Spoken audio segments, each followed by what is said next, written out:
Test papers 45 ගන්න 21 theory බාන පළවෙනි ප්‍රශ්නේ අයනීකරණ ප්‍රස්ථාර ඇසුරෙන් ලබාගත නොහැකි සාක්ෂිය මොකක්ද කියලා අහන්නේ. ඒතර දැන් අයනීකරණ ශක්ති ප්‍රස්ථාර අපි දන්නවා දැන් මේ විදියට නයිට්‍රජන් ගේ ගත්තොත් එහෙම මේ විදියට එන්නේ. නයිට්‍රජන් 1s2යි 2s2යි 2p3ක් හින්දා උපශක්ති මට්ටමක සුළු වෙනසක් දක්වනවා. ප්‍රධාන ශක්ති මට්ටමක් ලොකු වෙනස්කම් දක්වනවා. ඒතර ප්‍රධාන ශක්ති මට්ටමේ පිහිටීම් හෙව්වේගේ. උපශක්ති මට්ටම වල පිහිටීම් හෙව්වේගේ. මුළු ඉලෙක්ට්‍රෝන සංඛ්‍යාව හෙව්වේගේ. පරමාණු ක්‍රමාංකය පරමාණු ක්‍රමාංක ඉලෙක්ට්‍රෝන සංඛ්‍යාවට සමානයි නේ පුතේ. ස්කන්ධ ක්‍රමාංකය බෑ. එහෙනම් පළවෙනි ප්‍රශ්න උත්තරය ගන්න වෙන්නේ කීයද? 5. ඇයි? ස්කන්ධ ක්‍රමාංකයේ පුතේ අයනීකරණ ශක්ති ප්‍රස්ථාර වලින් හොයන්න බෑ. බාන දෙවෙනි ප්‍රශ්නේ. ඍණ 23 සෙල්සියස් දී පරිපූර්ණ වායුනියේදී එක අණු n සංඛ්‍යාවක් තියනවලු. මේ බලන්න. දැන් ඍණ 23 දී අණු n සංඛ්‍යාවක් තියනවලු. පද්ධතියේ මධ්‍යයන් චාලක ශක්තියයි. එනම එක්කෙනෙක් නෙවෙයි පද්ධතියේ මධ්‍යයන් චාලක ශක්තිය හරි. අන්න 27 සෙල්සියස් දී තියෙන අණු සංඛ්‍යාව අපි ගමු n ඩෑෂ් කියලා. ඒ වෙලාවේ මධ්‍යයන් චාලක ශක්තිය 2යිලු. මේ n ඩෑෂ් අපෙන් අහන්නේ. එහෙනම් අපි දන්නවා අන්න කවුද මධ්‍යයන් චාලක ශක්තිය කියන්නේ? මධ්‍යයන් චාලක ශක්තිය කියන්නේ එක්කෙනෙක්ගේ නම් පුතේ 3 බෙදීම 2යි kbt ඕක තියෙන මුළු අණු සංඛ්‍යාවෙන් වැඩි කරන්න ඕන. ඕක තියෙන මුළු අණු සංඛ්‍යාවෙන් වැඩි කරන්න ඕන. එහෙනම් ඔය තමයි පුතේ මධ්‍යයන් චාලක ශක්තිය. එහෙනම් මේකේ E සමාන වෙනවා 3 බෙදීම 2යි kb වතාවක්. ඍණ 23 කියන්නේ පුතේ 250යි කෙල්වින් වැඩි කිරීමෙන් ඊළඟට 2e සමානයි 3 බෙදීම 2යි kb වතාවක්. මෙතන 300 වතාවක් n dash. ඔය සමීකරණ දෙක බෙදන්න අපි 2 බෙදුවොත් 2e බෙදීම e කියන්නේ 2යි 3 බෙදීම 2යි kb ට 3 බෙදීම 2යි kb සුළු වෙනවා 300යි n dash බෙදීම 250යි n. එනවතනින් n dash වෙනවා 5යි n ට 3යි. හරි. උත්තරේ කීයද? 2. හරි. මාන තුන්වෙනි ප්‍රශ්නේ ClCH ClCH CH3 C දිත්වවන්දනයක් CH C දිත්වවන්දන OH CH2 CH3 මෙයාගේ IUPAC නම අහන්නේ. දැන් මෙයාගේ අපි IUPAC නම ලිව්වොත් එහෙම මේ තමයි පුතේ මේක ඇල්ඩිහයිඩයක් ප්‍රධාන ක්‍රියාකාරී කාණ්ඩය මෙයා එන 1 2 3 4 5. එහෙනම් මේකේ පුතේ අපිට නම ලියුව හැකි මෙයා එතිල් මෙයා ක්ලෝරෝ එන 4 ක්ලෝරෝ 3 එතිල්.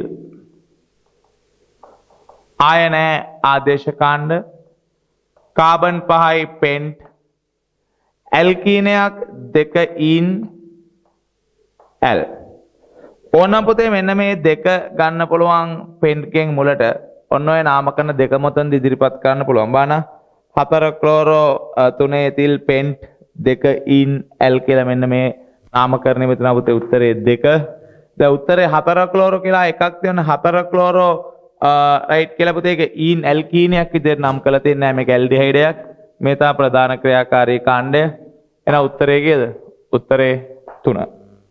ප්‍රශ්නාංක 4 පරිමාව ගන් ඩෙසිමීටර් එකක් වන භාජනයක SO2 ධන NO2 ප්‍රත්‍යාවර්තයි SO3 ධන NO. එහෙනම් පුතේ මේකේ සමතුලිත සාන්ද්‍රණ තියෙනවා සාසා SO3.1 NO.1 SO2.5 NO2.1. එහෙනම් අපිට දැන් මේකේ KC හෙව්වේ කවුද KC කියන්නේ SO3 සාන්ද්‍රණය NO සාන්ද්‍රණය SO2 සාන්ද්‍රණය වතාවක් NO2 සාන්ද්‍රණය. එහෙනම් SO3.1 NO.1 SO2.5 NO2.1. එහෙනම් මෙයාගේ සාන්ද්‍රණය කීයද? එතන KC කීයද? 1/5යි. දැන් එනම් පුතේ මේකේ NO2 සාන්ද්‍රණය දෙගුණ කරන්න බාහිරින් එකතු කරන්න ඕනේ NO2 ප්‍රමාණය. මං ගන්නම් පුතේ එකතු කරන්න ඕනේ NO2 ප්‍රමාණය x කියලා. හරි. එහෙනම් SO2 ධන NO2 ප්‍රත්‍යාවර්තයි SO3 ධන NO. එහෙනම් බාහිරින් එකතු කරන්න ඕනේ NO2 ප්‍රමාණය x නම් මෙයා එනවා 0.5යි මෙයා 0.1 ධන x එනවා. මෙයා 0.1යි මෙයා 0.1යි. එහෙනම් පුතේ මෙතෙන්දී අපි a ප්‍රමාණයක් ඉස්සරහට යමු. 0.5 ඍණ a 0.1 x ධන x ඍණ a මෙයා 0.1 ධන a 0.1 ධන a. හරි. දැන් එන අපිට ඔය x ඕනේ. එහෙනම් පුතේ අපි මෙතනදී බාහිරින් NO2 එකතු කරේ නව NO2 ප්‍රමාණය කලින් ප්‍රමාණය වගේ දෙගුණයක් කරගන්න. බාහිරින් NO2 එකතු කරේ නව NO2 ප්‍රමාණය කලින් ප්‍රමාණය වගේ දෙගුණයක් කරගන්න. එහෙනම් මෙතනදී අපිට නව NO2 සාන්ද්‍රණය කීයද? අපිට අනුව එන්නේ 0.1 ධන x ඍණ a. ඕක සමානයි 0.2යි. එහෙනම් මෙතනින් a සිම්පල් a ගේනවා 0.1 ඍණ x. හරි. sorry x ඍණ 0.1යි. සිම්පල් a ගේනවා සිම්පල් a ගේනවා x ඍණ 0.1යි. එහෙනම් දැන් ආදේශ කරන්න KC ට SO3 NO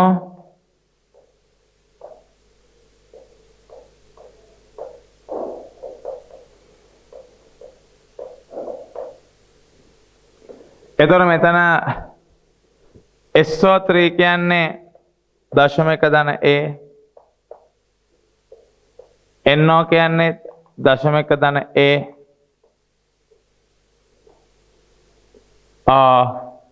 SO2 කියන්නේ 0.5 ඍණ a. එතකොට මෙතන ඇත්තරම සමතුලිත NO ටික අපිට ඕන නම් 1 shot 0.2යි කියලා ලිව්වේ එකයි. මොකද හේතුව පුතේ මෙතන මෙයා මේ වෙනුවට තනි කර අපිට 0.2යි කියලා ලිව්වේ හැයි. එහෙනම් ඕක සමානයි 1/5යි. එහෙනම් මෙතන එනවා 0.01යි. මෙයා මෙයත් එක්ක වැඩි කරොත් මෙයා මෙයත් එක්ක වැඩි කරොත් 0.1යි a. මෙයා මෙයත් එක්ක වැඩි කරොත් 0.1යි a. ඒත් එක්ක වැඩි කරොත් a වර්ගය. මෙතනින් එනවා 0.1 ඍණ 0.2යි a බෙදීම 5යි. එහෙනම් මෙතනින් එනවා 5යි a වර්ගය ධන a ධන 0.5 ඕක සමානයි 0.1 ඍණ 0.2යි. හරි. 5යි a වර්ගය 0.5යි a. එහෙනම් මෙතනින් එනවා 5යි a වර්ගය ධන 1.2යි a ඍණ 0.5 සමානයි 0. එතන වර්ගජ සමීකරණයක මූල හොයලා ඒට උත්තර දෙකක් එනවා. ටග්ගාති පුතේ ඒ වර්ගජ සමීකරණයේ මූල හොයන්න අපි උත්සාහ කරන්න. ඉක්මනින් මොකද්ද ඔකේ ඔය වර්ගජ සමීකරණයේන මූල? හැමෝම උත්සාහ කරමු සුළු කරන්න. ඒගේ වර්ගජයක් එන්නේ 5යි 1.2යි මෙතන ඒට එක උත්තරයක් 0.336යි අනිත් උත්තරේ ඍණ 0.27යි ඒ ඍණ වෙන්න බෑ එහෙනම් අපිට අතනින් x ගියා ගේනවා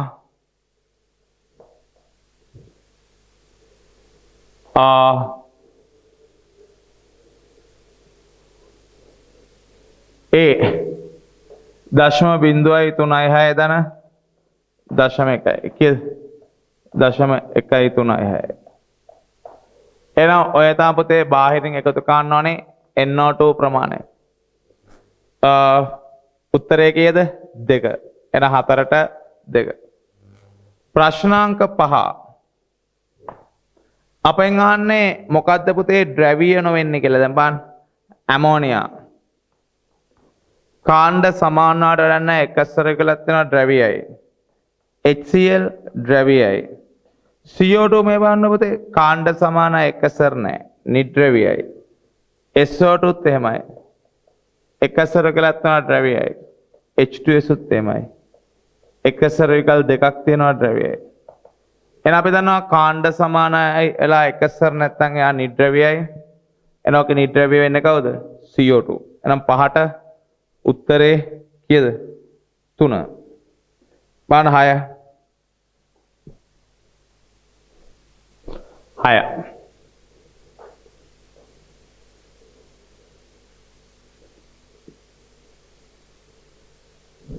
හරි ප්‍රශ්නාංක 6 H2O2 හා ඕසෝන් සම්බන්ධයෙන් අසත්‍ය මොකක්ද කියලා අහනවා මේ අණු දෙකේම ස්වයන් සිද්ධව විඝටනය යෝ පුතේ දැන් H2O2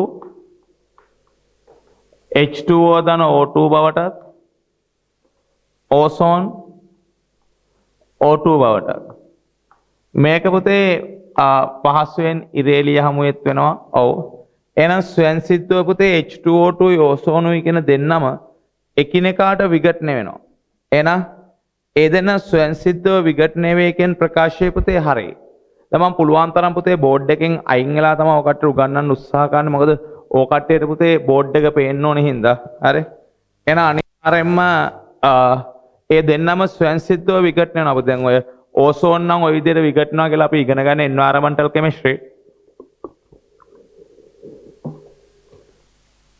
හැබැයි අපි H2O2 වියෝජනය කරන අපි පීගණු ඉගෙන ගන්නව නේද ඔව් ඒක හරියි මේ අණු දෙකෙන් පරමාණු එකම තලයක පිහිටයි නෑනේ අපි පන්තියේ පාඩමක් විදිහටම ඉගෙන ගන්නවා H2O2 තියෙන්නේ බාගෙට අර පොතක් විදිහට එහෙනම් මේකේ OH බන්ධන දෙක තියෙන එකිනෙකට රැස් තලවල එහෙනම් මේ හයිඩ්‍රජන්ලා දෙන්න එකම තලයේ නෑ හයිඩ්‍රජන්ලා දෙන්න එකම තලයේ නෑ එන්න එක වැරදි මේ අණු දෙකේම විරංජන ගුණ පෙන්වනවා යෝ පුතේ දැන් අපි මේ ඕසෝන්ටත් පුළුවන් අය මේක ඕසෝන් යටතේ කතා කරනවා UV කිරණ අවශෝෂණය කළ O2 ධන පරමාණුක ඔක්සිජන් ලබා දෙන්න H2O ටත් පුළුවන් UV කිරණ අවශෝෂණය කළ පරමාණුක ඔක්සිජන් ලබා දෙන්න එහෙනම් මේ දෙන්නම ස්ථිර විරංජනයට පාවිච්චි කරනවා මේ දෙන්නගේම දීද්‍රව කූර්ණයක් තියෙනවා H2O2 ගෙත් තියෙන අය එකසර තියෙනවනේ ඕසෝන් ගේ කොහොමද තියෙන අය එකසර තියෙනවා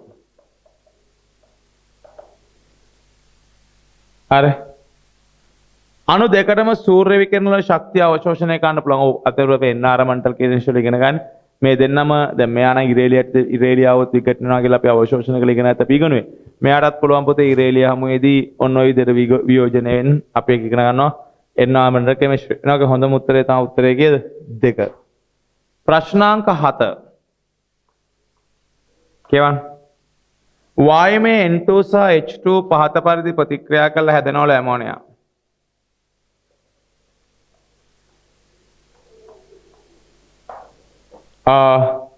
මේ දෙන්න එකට 3 පරිමාණුපාතයෙන් එහෙනම් පුතේ මෙයා T නම් මෙයා 3යි T අන සමතුලිත වුණාට පස්සේ පද්ධතියේ මුළු පීඩනය 10/5 පැස්කල් ඇමෝනියා පරිමාප ප්‍රතිශතය 25යි අපෙන් අහනවා KP. එහෙනම් මෙයාගේ සමතුලිත මවුල T ඍණයේ මෙයා 3යි T ඍණ 3යි අන්න මෙයා හැදෙනවා 2යි. අපිට ඔය ඒව හොයන්න දත්ත දීලා තිනවා පුතේ ඒ ඇමෝනියාගේ පරිමාණ ප්‍රතිශතය. එහෙනම් ඇමෝනියා පරිමාණ ප්‍රතිශතය මවුල ප්‍රතිශතයට සමානයි. ඕනෑම වායු වර්ගයක නෝන. එහෙනම් මේකේ ඇමෝනියා මවුල 2යි මුළු මවුල 4යි T ඍණ 2යි. වැඩි කිරීම 100%.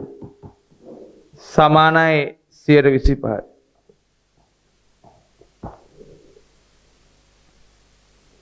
හරි.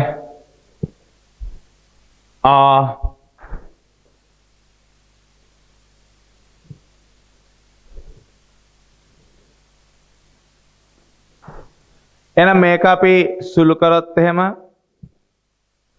මෙයා මෙතන සුළුනොත් එහෙම 4යි 8යි සමානයි 4යි T ඍණ 2යි. එහෙනම් මේක එනවා T ගයගේ 10ට 4යි කියන්නේ 2.5. එහෙනම් මෙතන T 2.5 එන 2.5 ඒවා දෙකක් කියන්නේ 5යි. මෙතන 2.5 නම් එහෙනම් T කියන්නේ තර මෙතන 1.5යි. මෙතන 4.5යි. දැන් අපිට ඔකේ ඒ සමතුලිත මවුල භාග 1.5 බෙදාන මුළු මවුලකින් 11යි එකේ.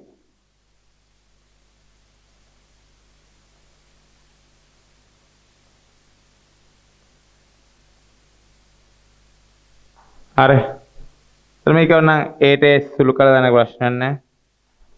එතන අපිට නෝ P ඇමෝනියා මුළු පීඩනය 10.5යි. අයාගේ මවුල භාගයේ 2.11යි. pH2 මුළු පීඩනය 10.5යි 4.5යි.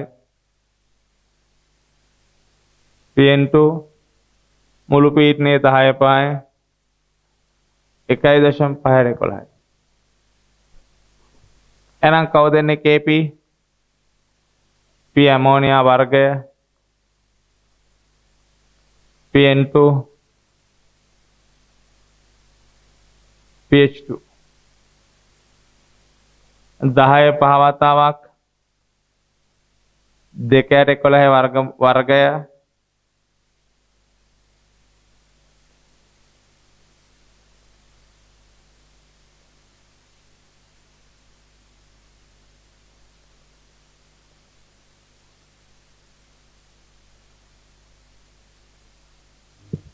कितने के भी 1.8 हथ डिग्री में 10 न 10 सुलक लगा Ganpati प्रश्नांक 8 then lithium hydroxide NaOH KOH beryllium hydroxide magnesium hydroxide and hydroxide වල පාශ්මික ප්‍රබලතාවයේ ආරෝහණය කියන්නේ පුතේ වැඩි වෙන පිළිවෙල හරි එහෙනම් අපි දන්නවා මේකේ ගන්න වෙන්නේ පුතේ අලෝහ හයිඩ්‍රොක්ස් නැත්නම් හයිඩ්‍රොක්සයිඩ් වල පාශ්මිකතාවයනේ M ගේ විද්‍යුන්තාවය අඩු වෙන්න මේ අතර විද්‍යුන්තාව වෙනස වැඩි වෙලා පාශ්මිකතාවය වැඩි වෙනවා එහෙනම් පාශ්මිකතාවය අඩුම වෙන්නේ විද්‍යුන්තාවය වැඩි බෙරිලියම් හයිඩ්‍රොක්සයිඩ් ඊට පස්සේ මැග්නීසියම් හයිඩ්‍රොක්සයිඩ් ඊට පස්සේ ලිතියම් හයිඩ්‍රොක්සයිඩ් ඊට පස්සේ සෝඩියම් හයිඩ්‍රොක්සයිඩ් පාශ්මිකතාවය වැඩිම වෙන්නේ පුතේ පොටෑසියම් හයිඩ්‍රොක්සයිඩ්. මොකද හේතුව M ගේ විද්‍යුන්තාවය හරි M ගේ විද්‍යුන්තාවය අඩුම එක්කනා පොටෑසියම්. ඒතර මෙතන ඉන්න සෙට් එකෙන් විද්‍යුන්තාවය අඩුම පොටෑසියම් එයාගේ තමයි පාශ්මිකතාවය වැඩිම වෙන්නේ. එහෙනම් උත්තරේ කීයද? උත්තරේ 3. 8 වෙනි එකට පුතේ උත්තරේ 3. 8 3. බාන් 9.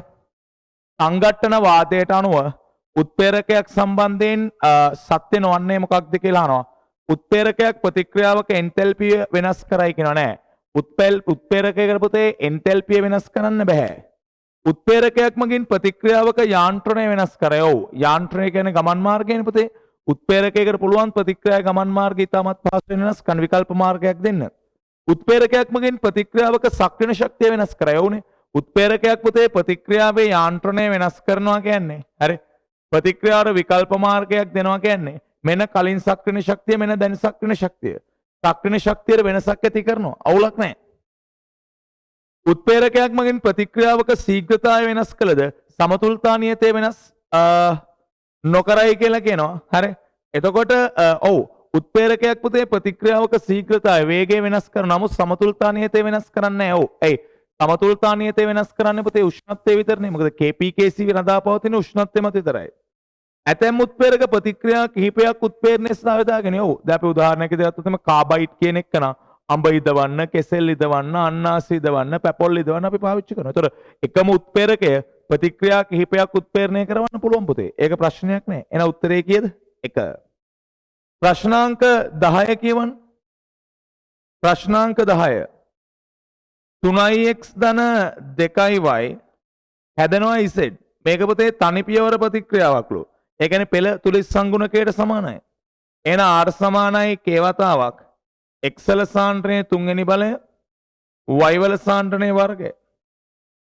x හා y ගේ දෙන ලද සාන්ද්‍රණය සඳහා ප්‍රතික්‍රියාවේ ශීඝ්‍රතාවය r වෙනවලු. එහෙනම් මේ කැපිටල් R සමානයි k වතාවක් c1 සාන්ද්‍රණයේ තුන්වෙනි බලය c2 සාන්ද්‍රණයේ වර්ගය. සමීකරණ අංක 1. එයා අපෙන් අහන්නේ x ගේ සාන්ද්‍රණය දෙගුණයක් කරලා y ගේ සාන්ද්‍රණය අර්ධයක් කරනවා. එනම් ප්‍රතික්‍රියාවේ ශීඝ්‍රතාවය r dash නම් k සමානයි 2යි c1 තුන්වෙනි බලය x ගේ සාන්ද්‍රණය තිබ්බාගේ දෙගුණයක් කරනවා. y ගේ සාන්ද්‍රණය අර්ධයක් කරනවා. එහෙනම් මේකේ වර්ගය. එහෙනම් අපි මේක සුළු කරොත් එනවා r dash සමානයි k වතාවක් අන්න 8යි c1 තුන්වෙනි බලය වතාවක් c2 වර්ගය බෙදීම 4යි. එහෙනම් මෙතනින් එනවා r dash සමානයි දෙවතාවක් k c1 තුන්වෙනි බලය c2 වර්ගය. එතකොට k c1 තුන්වෙනි බලය c2 වර්ගය කියන්නේ කලින් r. එහෙනම් r dash කියන්නේ කවුද? 2r. එහෙනම් දැන් පුතේ දැන් ප්‍රතික්‍රියාවේ ශීඝ්‍රතාවය කලින් ප්‍රතික්‍රියාවේ ශීඝ්‍රතාවය වගේ කී ගුණයක් වෙනවද? දෙගුණයක් වෙනවා. එහෙනම් උත්තරේ කීයද? 3. එහෙනම් පුතේ 10ට උත්තරේ 3.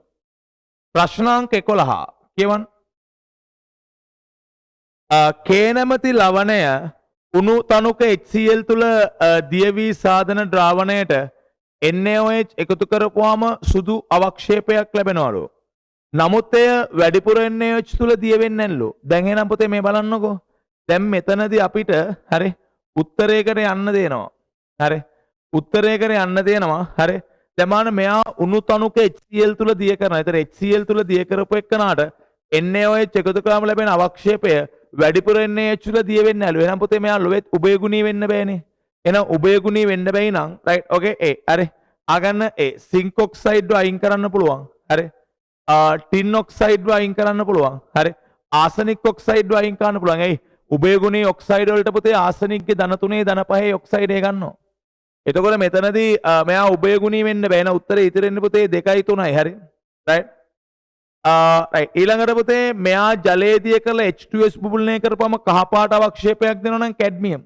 මොකද Hg ලබා දෙන්නේ පුතේ කළු පාටයිනේ. අර ආසනික් අයින් කරන්නේ මතකද අර S ගුණය අපි කතා කරන උභයගුණී ඔක්සයිඩ් සෙට් එක. ඒතර ඒ උභයගුණී ඔක්සයිඩ් සෙට් එකෙන් එක්කෙනෙක් තමයි පුතේ කවුද? රයිට් ආසනික් කියන්නේ. එහෙනම් උත්තරේ කවුද? කැඩ්මියම්. උත්තරේ කීයද? 3. ප්‍රශ්නාංක 12 කියවනමයි පුතේ. දැන් ඔතන නයිට්‍රජන්ගේ විද්‍යුන්තාවය අහනවා. මේ බලන්න පුතේ. ඔකේ මුහුම්කරණයනේ මුලින්ම බලන්නේ. එහෙනම් ඇමෝනියාගේ මුහුම්කරණය sp3. ඊළඟට NH4+ ගේ නයිට්‍රජන්ගේ මුහුම්කරණය sp3. ඊළඟට NOCl මෙයාගේ නයිට්‍රජන්ගේ මුහුම්කරණය sp2. ඊළඟට NO2Cl अरे මෙයාගේ 8 නයිට්‍රජන්ගේ මුහුම්කරණය sp2. ඊළඟට CF3 අර NC NC කියන්නේ පුතේ මෙතන කාබන්ට දායකයක් දෙන්නව නැත්නම් ඉලෙක්ට්‍රෝන හතරක් දෙන්න බෑනේ. ද්විත්ව බන්ධනයයි දායකයයි. එතකොට මෙතන කාබන්ගේ නයිට්‍රජන්ගේ මුහුම්කරණය sp. එහෙනම් පුතේ මේකේ විද්‍යුන්තාවය අඩුම වෙන්නේ sp3 උන්. අපි දන්නවා sp3ට වඩා විද්‍යුන්තාවය වැඩි sp2 වල. ඊට වඩා වැඩි sp. එහෙනම් අඩුම වෙන්නේ මේ දෙන්නා. මුහුම්කරණය සමානයි නම් ඊළඟට බලන්න පරමාණු මත ආරෝපණය. මෙයාගේ පරමාණු මත ආරෝපණය ධන. එහෙනම් මෙයාගේ පුතේ නයිට්‍රජන්ගේ විද්‍යුන්තාවය වැඩි. එහෙනම් ඇමෝනියාට වඩා කාගේ නයිට්‍රජන්ගේ විද්‍යුන්තාවය වැඩිද? NH4+ ගේ වැඩි. හරි. මොකද හේතුව පුතේ මුලින්ම අපි බලන්නේ මුහුම්කරණයේ සමානයි නම් ඊළඟට පරමාණු මත ආරෝපණය. එහෙනම් මේකෙත් එහෙමයි. මුහුම්කරණයේ සමානයි. එහෙනම් NOCl ට වඩා NO2Cl ගේ වැඩි. එතන නයිට්‍රජන් මත ධන තියෙනවනේ. ඔව්. ඔය ඔක්කොටම වඩා මෙයාගේ වැඩියි. මෙයා sp මුහුම්කරණයනේ. එහෙනම් ඔය විදිහට නයිට්‍රජන්ගේ විද්‍යුන්තාවය වැඩි වෙනවා. එහෙනම් උත්තරේ කීයද? උත්තරේ 5. හරි. එහෙනම් කියවන්න පුතේ 13 වෙනි ප්‍රශ්නේ. කියවන්න 13 වෙනි ප්‍රශ්නේ.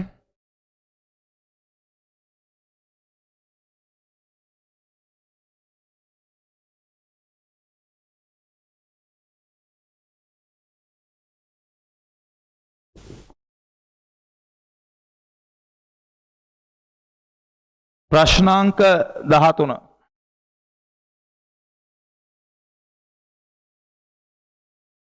හරි. right. කියවන්න. ඕසෝන් හා O2 මිශ්‍රණයක් පරිමාවිස්ස H2O2 ද්‍රාවණයක් එක ප්‍රතික්‍රියා කරනවා. අපි දන්නා අපේ පරිමාවිස්ස H2O2 ද්‍රාවණයක් කියන්නේ කොහොමද? H2O2 ද්විධාකරණයෙන් ලැබෙන ඔක්සිජන් ප්‍රමාණය සාවෝපීද ඒකක 20යි නේද? ඔව්. ඊට ඕසෝන් හා O2 ගෙන් 22.4ක් ගෙන පරිමාවිස්ස H2O2 ද්‍රාවණයක් එක ප්‍රතික්‍රියා කරන්න එයාගෙන් 112ක් වැය වුණා නම් මේකේ තියෙන ඕසෝන් පරිමා ප්‍රතිශතය යනවා. ඒත් ඕසෝන් පරිමා ප්‍රතිශතය මවුල ප්‍රතිශතයට සමානයි. එහෙනම් මේකේ තියෙන ඕසෝන් මවුල සංඛ්‍යාව අපි හොයාගන්න ඕනේ පුතේ. දැන් පරිමාවිස්ස H2O2 කියලා කියන්නේ හරි මේ H2O2 ද්විධාකරණයෙන් H2O2 ද්විධාකරණයෙන් එන සාවෝපීදී ඔක්සිජන් පරිමාව කීයද? right. ඒකක 20යි. එහෙනම් අපි පරිමාවිස්ස H2O2 ගේ ඝන ඩෙසිමීටර එකක් සැලකමුකෝ. එහෙනම් පරිමාවිස්ස H2O2 ගේ ඝන ඩෙසිමීටරයක් සැලකුවොත් එහෙම මෙයාගේ ඝන ඩෙසිමීටර එකකින් සාවෝපීදී ඔක්සිජන්ගේ ඝන ඩෙසිමීටර 20ක් එනවනේ. ඔව්. එහෙනම් ඔතනින් එන ඔක්සිජන් මවුල 20 බෙදන්න 22.4. එහෙනම් ඔය H2O2 ද්‍රාවණයේ සාන්ද්‍රණය ඔක්සිජන් මවුල ඔච්චරයි නම් ඔතන තියෙන H2O2 මවුල ඒ වගේ දෙගුණයක්. ඒ කියන්නේ 40 බෙදීම් 22.4යි. එහෙනම් ඔය තමයි පුතේ ඔතන තියෙන H2O2 මවුල. අපි සැලකුවේ ඝන ඩෙසිමීටර එකක්. ඝන ඩෙසිමීටර එක මවුල නිකම්ම සාන්ද්‍රණය වෙනවා. එහෙනම් ඔය තමයි පරිමාවිස්ස H2O2 ද්‍රාවණයේ සාන්ද්‍රණය.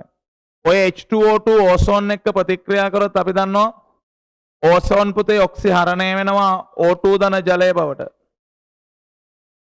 එතකොට H2O2 ඔක්සිකරණය වෙන්නේ O2 බවට. මොකද මේකේ ඉන්නේ පුතේ ඕසෝන් සහ O2 මිශ්‍රණයක්නේ. ඔව් O2 ලගේ රෙඩොක්ස් නැහැ. ඔතන ඉන්න ඕසෝන් තමයි පුතේ ඔක්සිහරණය වෙන්නේ. ඕසෝන් ඔක්සිහරණය වෙද්දී මේ තියෙන H2O2 ඔක්සිකරණය වෙනවා. එහෙනම් මයි පුතේ ඉලෙක්ට්‍රෝන ගාන කැපිලා යනවා කොහොම එකතු කරන්නේ?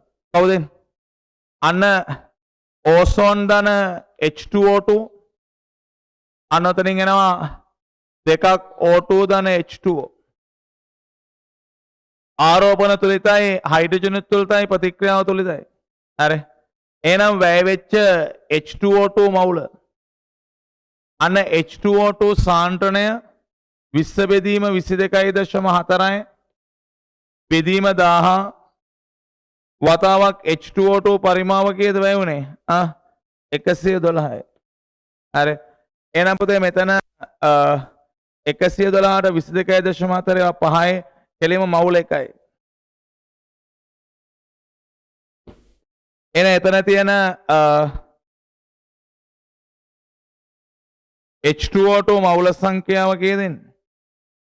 මවුල 0.1යි. sorry. මවුල 1යි නේ මවුල 0.1යි. sorry. එන H2O2 මවුල සංඛ්‍යාව පුතේ එතන මවුල දශම එකයි. හරි නේද? හරි. එහෙනම් වැය වෙච්ච H2O2 මවුල සංඛ්‍යාව දශම එක sorry H2O2 සාන්ටනේ 40 බෙදීම් 22.4නේ. sorry. නම් මවුල දශම දෙකයි. H2O2 මවුල දශම දෙකයි නම් ඔතන තියෙන ඕසෝන් මවුලත් දශම දෙකයි. sorry. එහෙනම් ඔතන තියෙන ඕසෝන් මවුලත් පුතේ දශම දෙකයි. එහෙනම් ආරම්භක පද්ධතියේ මුළු මවුල මුළු වායු මවුල කීයද? බාණපතේ සාවුපීදී ගන්නේ 22.4යි. දැන් 22.4 22.4න් බෙදපුවම මවුල එකයි. එහෙනම් ඕසෝන් පරිමා ප්‍රතිශතය කියන්නේ ඕසෝන් මවුල ප්‍රතිශතය. ඕසෝන් පරිමා ප්‍රතිශතය කියන්නේ මවුල ප්‍රතිශතයට. අන්න ඕසෝන් මවුල කීයද? 0.2යි මුළු මවුල එකයි. ඕක වැඩි කිරීම 100%. ඒ කියන්නේ කී 120යි. එහෙනම් ඕසෝන් පුතේ පරිමා ප්‍රතිශතයේ 120යි. උත්තරේ කීයද? 2. ප්‍රශ්නාංක 14 කියවන්න. දමනේ 13 වෙනි ප්‍රශ්නයේ ඇති දෙයක් නෑ. මොකද අපිට අර පරිමා 20 H2O2 ද්‍රාවණයක් කියන්නේ අපිට ටක් ගාලා දෙන H2O2 ගේ සාන්ද්‍රණය කියන්න පුළුවන් පුතේ. පරිමා 20 H2O2 ද්‍රාවණයක් කියන්නේ අපිට එතනින් තමයි පහසුවෙන් H2O2 ගේ සාන්ද්‍රණය කියන්න පුළුවන්. බලන්න ප්‍රශ්නාංක 14. ආවර්තාවගුවේ 1 හා 2 කාණ්ඩයේ මූලද්‍රව්‍ය නැත්නම් S ගොනුවේ මූලද්‍රව්‍ය හා ඒවායේ රසායනය පිළිබඳව කුමක් සත්‍ය වේද නිවැරදිද කියලා අහනවා. 1 හා 2 කාණ්ඩයේ සියලු මූලද්‍රව්‍ය සිසිල් ජලය සමග ප්‍රතික්‍රියා කර H2 වායුව සහ ඒවායේ හයිඩ්‍රොක්සයිඩ් ලබා දෙයි කියනවා නෑ. අපි දන්නවා පුතේ බෙරිලියම් මැග්නීසියම් සිසිල් ජලයත් එක්ක ප්‍රතික්‍රියා කරන්නේ නැහැ. අනික් කට්ටිය නම් සිසිල් ජලයත් එක්ක ප්‍රතික්‍රියා කරනවා. නැහැ ප්‍රකාශය වැරදි. පළවෙනි කාණ්ඩයේ සියලුම නයිට්‍රේට් රත් කිරීමේදී වියෝජනය වී නයිට්‍රයිට් හා O2 වායුව ලබා දෙයි කියනවා නෑනේ. පළවෙනි කාණ්ඩයේ සියලු නයිට්‍රේට්ගෙන් නයිට්‍රයිට් ලබා දෙන්නේ නැහැ. ලිතියම් ලබා දෙන්නේ ඔක්සයිඩයයි NO2 O2යි. දෙවන කාණ්ඩයේ හයිඩ්‍රොක්සයිඩ්ල ද්‍රාව්‍යතාවයේ කාණ්ඩයේ පහළට යද්දී අඩු වෙන්නේ නැහනේ. ඇනායනයේ කුඩයි නම් පුතේ අපි දන්නවා දෙවනි කාණ්ඩයේ පහළට ද්‍රාව්‍යතාවය වැඩි වෙනවා. මොකද ඇනායනයේ විශාල යොංග විතරයි කාණ්ඩයේ පහළට ද්‍රාව්‍යතාවය අඩු වෙන්නේ නේද? දෙවනි කාණ්ඩේ.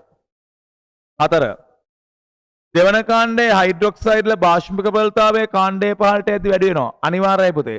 දැන් මේ MOH නේ. ඔව්. එහෙනම් M ගේ විද්‍යුන්තාවය අඩු වෙනවා. ඔව්. එහෙනම් කාණ්ඩයේ පහළට මේකේ විද්‍යුන්තාව වෙනස වැඩි වෙලා හයිඩ්‍රොක්සයිඩ්ල බාෂ්මිකතාවය වැඩි වෙනවා. ඔව්.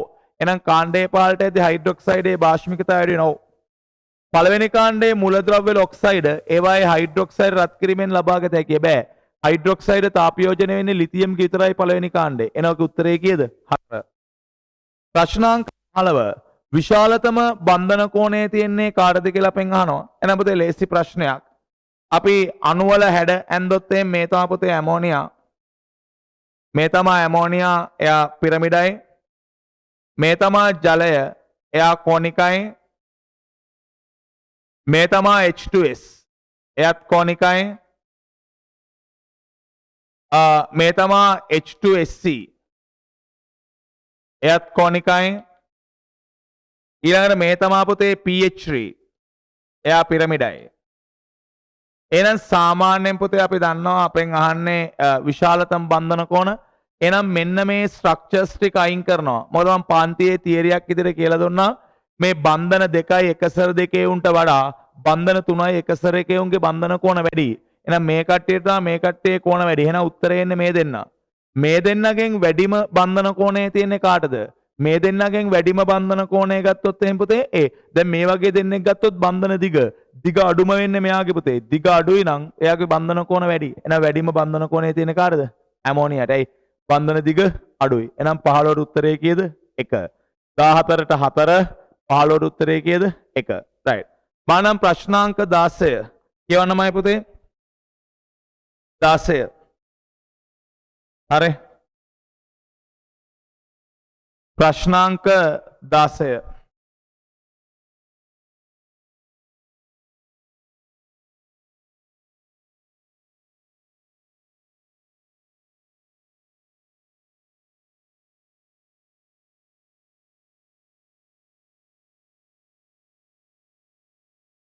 ප්‍රශ්නාංක 16.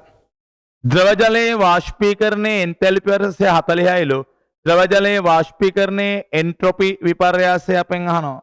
එහෙනම් අපි දන්නවා ප්‍රශ්නාංක 16 කියවන්න.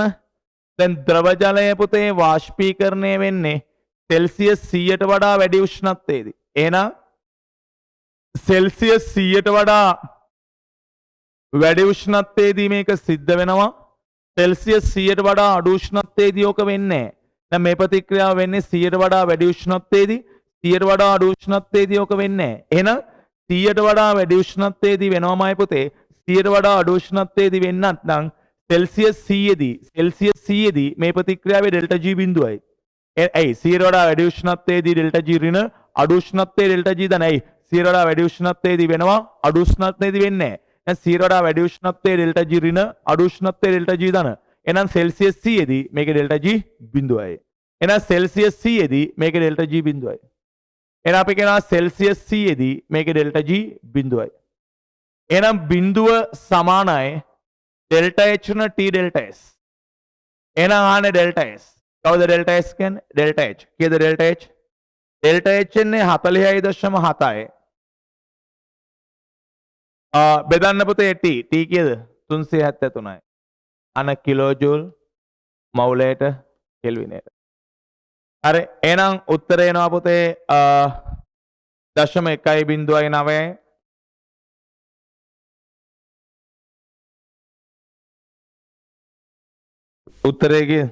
උත්තරේ 3. 16 උත්තරේ 3. හරි. ප්‍රශ්නාංක 17 කියවන්න. පාස්නාන් වගන්ති අතරින් ලෝහ සහ අලෝහ ඔක්සයිඩ් සම්බන්ධයෙන් අසත්‍ය මොකක්ද කියලා. ඒතර ලෝහ ඔක්සයිඩයි අලෝහ ඔක්සයිඩයි සම්බන්ධයෙන් වැරදි. පහත් ඔක්සිකරණ අවස්ථාවේ පවතින ලෝහ ඔක්සයිඩ් භාෂ්මික වෙනවා. ඔව් පුතේ. අපි දන්නවා දැන් මේ රයිට් ලෝහ ඔක්සයිඩ් වලදී අපි දන්නවා දැන් මේකේ භාෂ්මික වෙන්නේ මේ හදන බන්ධනයේ විද්‍යුත්තාව වෙනස වැඩි වෙන්න එපයි. මෙයාගේ ඔක්සිකරණාංකය 5 කියන්නේ ලෝහයේ විද්‍යුත්තාවය අඩුයි. අනතර විද්‍යුත්තාව වෙනස වැඩි භාෂ්මිකතාවය වැඩි. එනම් පහත් ඔක්සිකරණ අවස්ථාවේදී ඔක්සයිඩේ භාෂ්මික නෝ. ප්‍රබල භාෂ්මික ඔක්සයිඩ් උභයගුණී ඔක්සයිඩ් සමග ප්‍රතික්‍රියා කරයි කියලා කියනවා.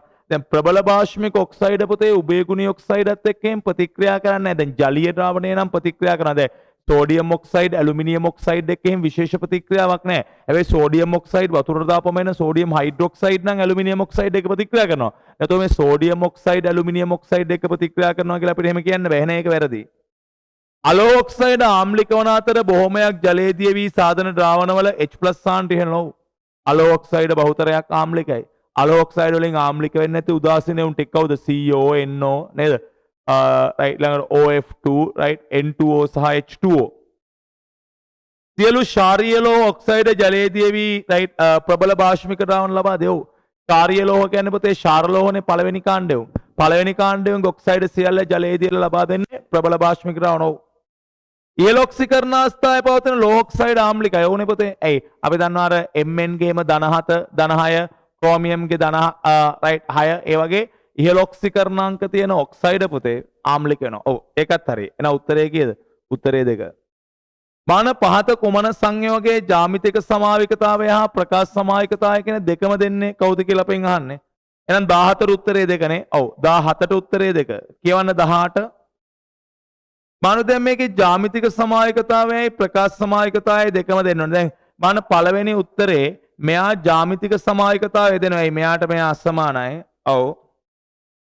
දැන් මාන මෙතනදී මෙතනින් ප්‍රකාශ සමාවිකතාවය ගන්න බෑනේ. ඇයි? මේ CH3 කාණ්ඩ දෙක සමානයි. එහෙනම් මේක මෙතනින් ජ්‍යාමිති සමාවිකතාවය දුන්නට මෙතනින් ප්‍රකාශ සමාවිකතාවය දෙන්නේ නැහැ. එහෙනම් පළවෙනි උත්තරේ වැරදි. දැන් දෙවෙනි උත්තරේ මාන්නෝ බලන්න මේවා පුතේ. මෙතන පුතේ FF කියලා කියන්නේ මෙතනින් පුතේ මේ දෙන්න සමානයි. ඒ කියන්නේ ජ්‍යාමිති සමාවිකතාවය නෑනේ. එන යාගේ ප්‍රකාශ සමාවිකතාවයක් ගැන කතා කරන්න බෑ. එන ඒකත් වැරදි නේද? ඔව්. දැන් එනම් බලන්නකෝ තුන්වෙනි උත්තරේ. දැන් තුන්වෙනි උත්තරේ ගත්තොත් මයි පුතේ තුන්වෙනි උත්තරේ ගත්තොත් එහෙම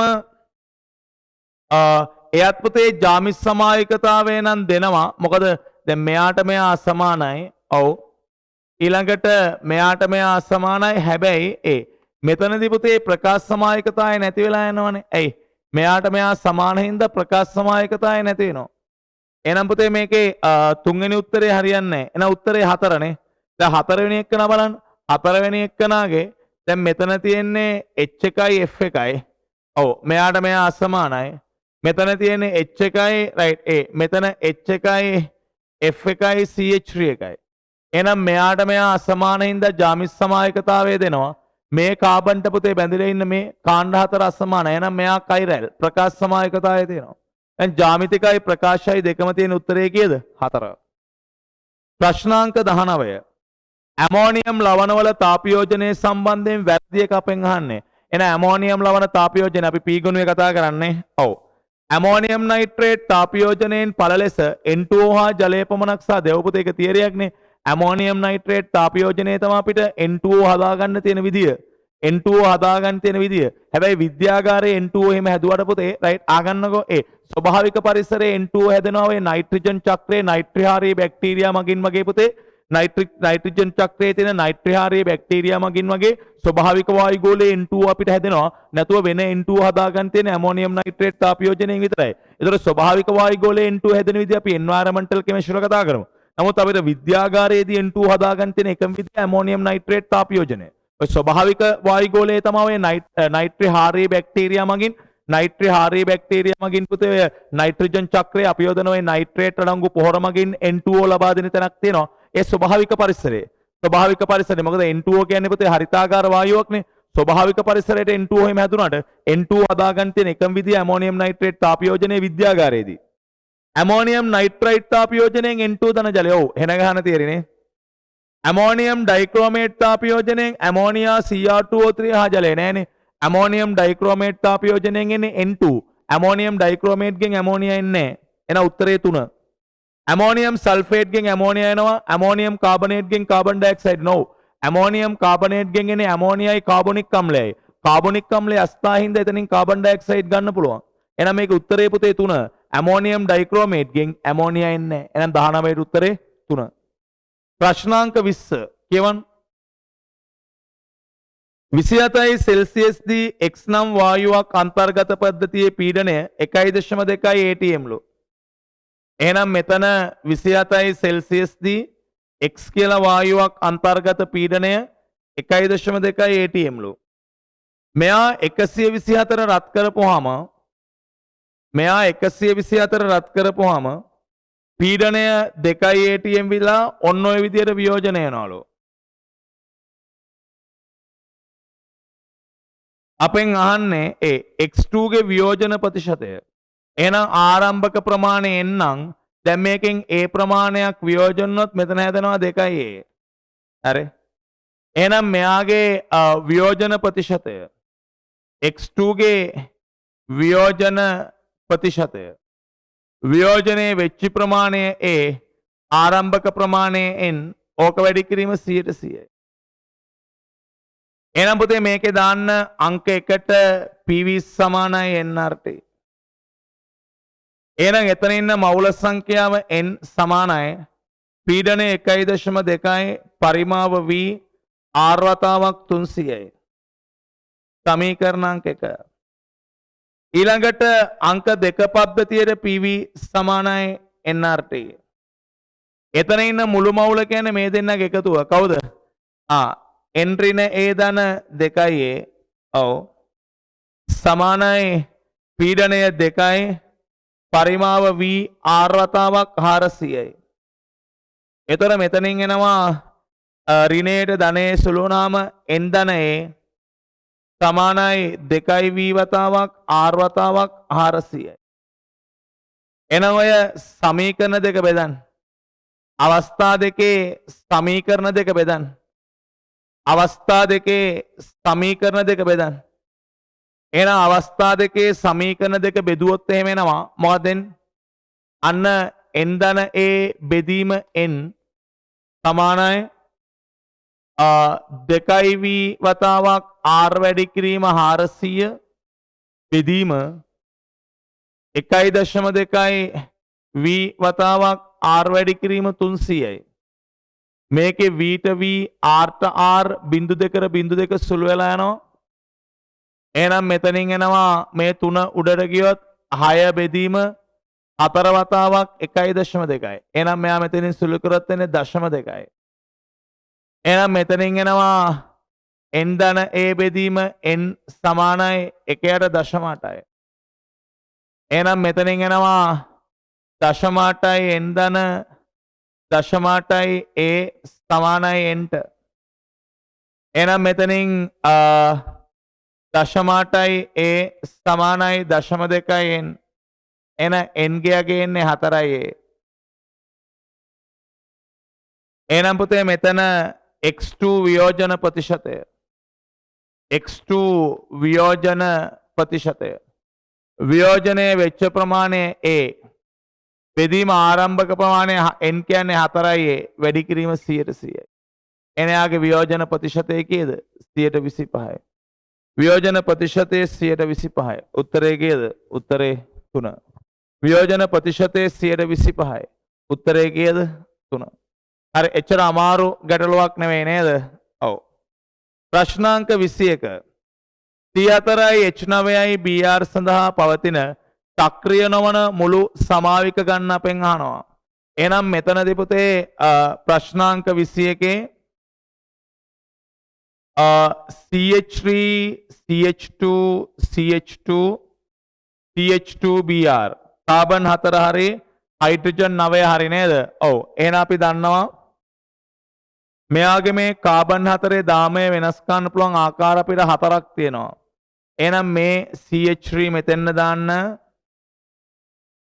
ලේසිමයි පුතේ. හරි. ඊළඟට ඔය CH3 මෙතෙන්න දාන්න.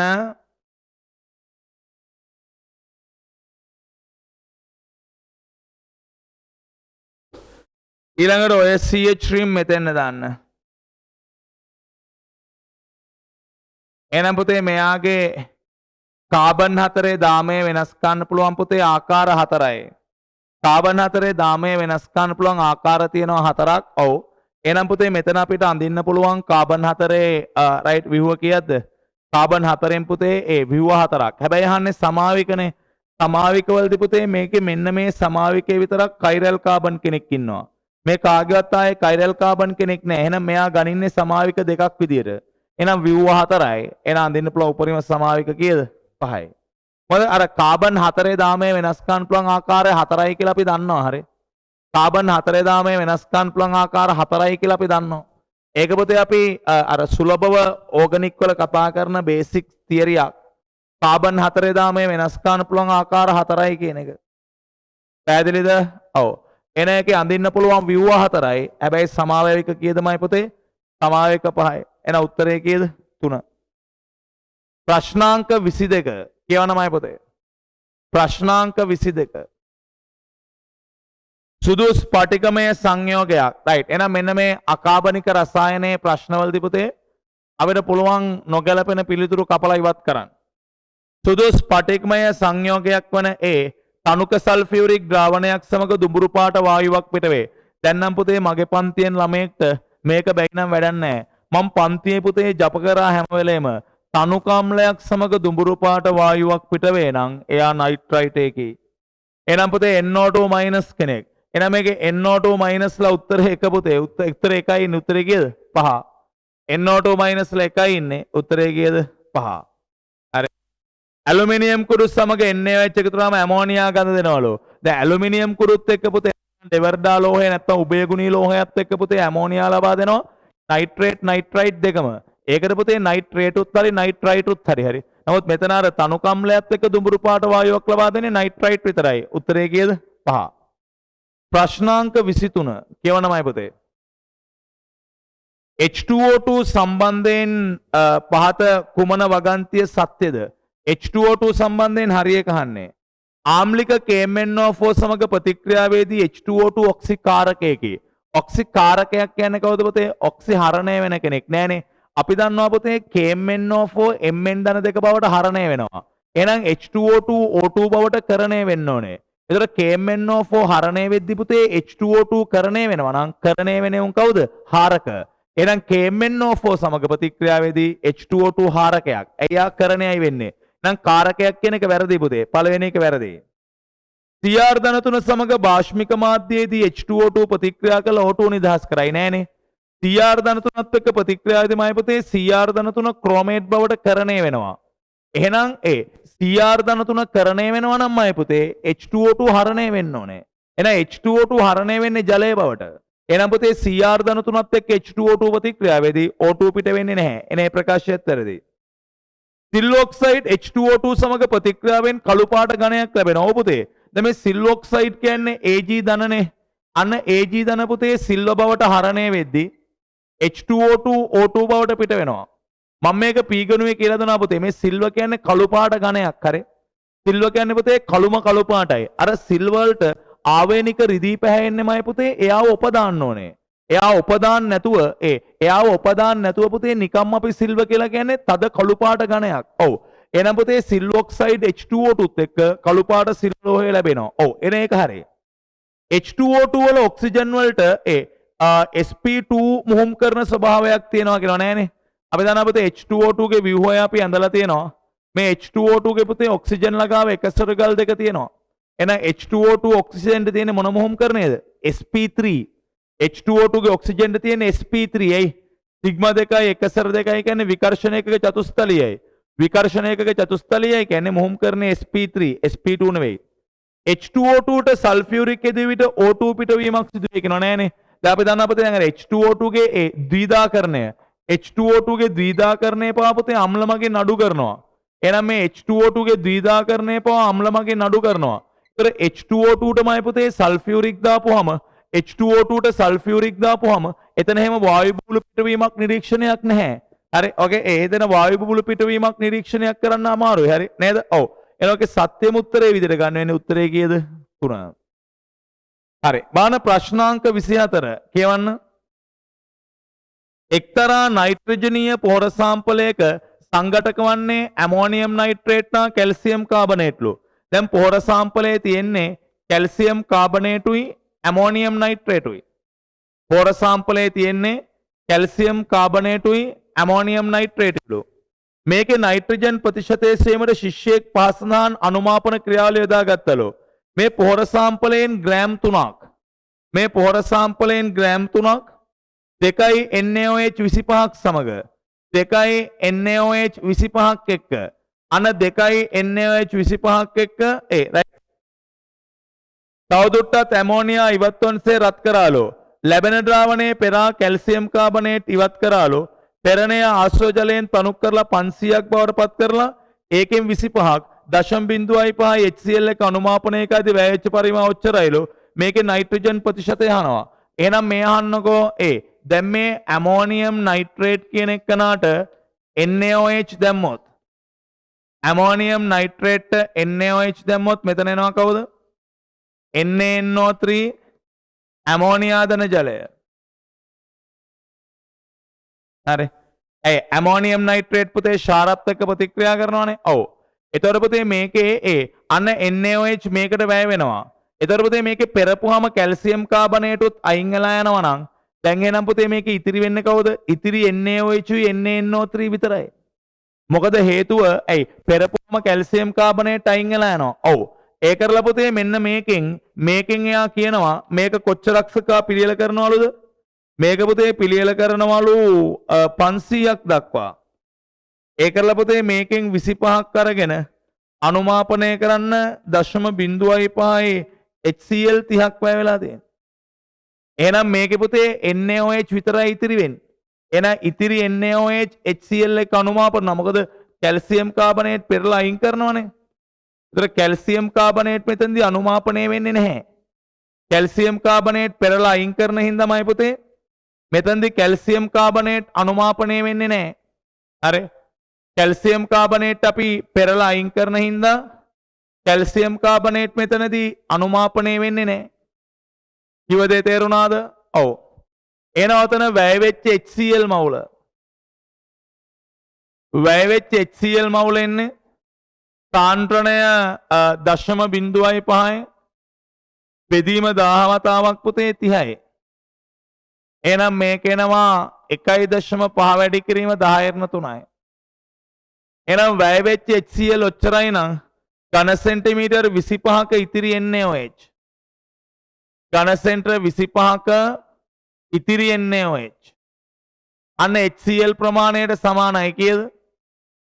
1.5 වැඩි කිරීම 10^3යි. එහෙනම් ඉතිරි මුළු HCl. එහෙනම් ඉතිරි මුළු HCl. ඉතිරි මුළු HCl කියන්නේ පුතේ 500කනේ. 25 කොච්චර නම් 500 කියන්නේ වගේ 20 ගුණයක්. එහෙනම් මේ කීය දෙන්නේ? alright 30 වැඩි කිරීම 10^3යි නැත්නම් 0.3යි. හරි. එහෙනම් ඔය තමයි පුතේ ඉතිරි මුළු NaOH sorry. ඉතිරි මුළු NaOH. හරි. එහෙනම් කවුද පුතේ ආරම්භක NaOH? ආරම්භක NaOH ටික සාන්ද්‍රණය 2.25යි. එහෙනම් 2 බෙදීම 10 වතාවක් 25යි. ඒ කියන්නේ කීයද? 0.5යි. එහෙනම් ආරම්භක NaOH 0.5යි. ඉතිරි NaOH 0.3යි නම් මෙතෙන්ද වැය වෙච්ච NaOH ප්‍රමාණය ඔය ටිකේ අන්තරය. එහෙනම් ඇමෝනියම් නයිට්‍රේට් NaOH. අන්න ඔතන 0.5න් ඔය 0.3 අඩු කරන්න කීයද? 0.2යි. එහෙනම් පුතේ ඇමෝනියම් නයිට්‍රේට් මවුලත් ඔච්චරයි. ඇමෝනියම් නයිට්‍රේට් මවුලත් ඔච්චරයි. හරි. එහෙනම් දැන් මට උදව් කරන්නකෝ. ඔව්. දැන් මගෙන් අහන්නේ ඇමෝනියම් නයිට්‍රේට් ටිකද? නෑ මයි පුතේ. ඔතන මගෙන් අහන්නේ ඇමෝනියම් නයිට්‍රේට් ටික නෙවෙයි. සංයෝගයේ නයිට්‍රජන් ප්‍රතිශතය. මගෙන් අහන්නේ සංයෝගයේ නයිට්‍රජන් ප්‍රතිශතය. එහෙනම් මයි පුතේ මේ ඇමෝනියම් නයිට්‍රේටුයි කැල්සියම් කාබනේටුයිනේ හිටියේ. ඔව්. ඇමෝනියම් නයිට්‍රේටුයි කැල්සියම් කාබනේටුයි හිටියේ. එහෙනම් මේ සංයෝගයේ නයිට්‍රජන් තියෙන ඇමෝනියම් නයිට්‍රේට් ගේ විතරයි කැල්සියම් කාබනේට් ගේ නෑ. හැබැයි ඇමෝනියම් නයිට්‍රේට් ගෙත් එකක නයිට්‍රජන් දෙකක් තියෙනවනේ. නේද? ඔව්. එහෙනම් ඇති නයිට්‍රජන් මවුල ඇමෝනියම් නයිට්‍රේට් වගේ දෙගුණයක් 0.2 වගේ දෙගුණයක්. ඒ කියන්නේ කීයද? 0.04යි. එහෙනම් ඕකේ පොර සාම්පලයේ නයිට්‍රජන් ස්කන්ධ ප්‍රතිශතය කීයද? නයිට්‍රජන් ස්කන්ධය 0.04 වැඩි කරන නයිට්‍රජන්ගේ සාපස් 14න්. බෙදන්න ආරම්භක පොර සාම්පලයේ ස්කන්ධය ග්‍රෑම් 3න් ඕක වැඩි කරන්න 100%න්. එහෙනම් කීය දෙන්නේ ඕකේ නයිට්‍රජන් ස්කන්ධ ප්‍රතිශතය? එන ඕකේ නයිට්‍රජන් ස්කන්ධ ප්‍රතිශතය මයි පුතේ අපිට සුළු කරොත් එනවා. ඕකේ නයිට්‍රජන් ස්කන්ධ ප්‍රතිශතය මට සුළු කරොත් එනවා 0.04 වැඩි කිරීම 14 බෙදීම 3යි. කීයද? 18.6ක් කියලා එන්නේ හරි. ඒතර ඔගේ ආසන්න වශයෙන් පුතේ උත්තරේ 4 තමා ගන්න වෙන්නේ. 18.6ක් කියලා එන්නේ. රයිට් ඒ. ඔගේ පුතේ ආසන්න උත්තරයක් තමා ගන්න වෙන්නේ 4. එහෙම නැතුව වෙන උත්තරයක් නම් එන්නේ නැහැ. දැන් ඔගේ අර නයිට්‍රජන් ප්‍රතිශතය අපෙන් අහන්නේ. ඔව් 18.6ක් කියලා එන්නේ. අර එනවාගේ ආසන්න පිළිතුරක් ගන්න වෙන්නේ 4. ඈදෙලිද? ඔව්. හරි. යනවාන ප්‍රශ්නාංක 25 කියවන්න. එන්ට්‍රොපි වෙනස ඩෙල්ටා S ඍණ අගයක් වන්නේ කුමන වලිවලද කියලා අහනවා. දැන් නම් බලන්න පුතේ අපි සරලව දන්න සිද්ධාන්ත තියෙනවා. ඒ සරල සිද්ධාන්ත ටික ඔස්සේ අපි බලමු. එහෙනම් O2 ද ඊතලයක් ඕසෝන්. හරි. එහෙනම් මේකේ බලන්න තුල්ත කරන්න මෙහෙට දාන්න 2යි මෙහෙට දාන්න 3යි. එහෙනම් අපෙන් අහනවා ඩෙල්ටා S ඍණවන ක්‍රියාවලිය මොනවද කියලා. එහෙනම් පුතේ මේකේ ඩෙල්ටා S ඍණවන්නේ මොන ක්‍රියාවලිය වලද කියලා අහනවා. ඔව්. එතකොට බලන්න මෙහෙ පුතේ වායු කීයද? මෙහෙ වායු 2යි මෙහෙ වායු 3යි. එහෙනම් මෙහෙ එන්ට්‍රොපි වැඩි. එහෙනම් පුතේ මේ ප්‍රතික්‍රියාවේ ඩෙල්ටා S ඍණ. එහෙනම් මේ ප්‍රතික්‍රියාවේ ඩෙල්ටා S ඍණ. දැන් ඊළඟ එක බලන්න. N2 ධන O2 හැදෙනවා දෙකක් NO. දැන් එහෙනම් මේකේ පුතේ අපි ගත්තොත් එහෙම දැන් මේකේ නම් පුතේ අපිට පොඩ්ඩක් හිතලා ගන්න වෙන්නේ.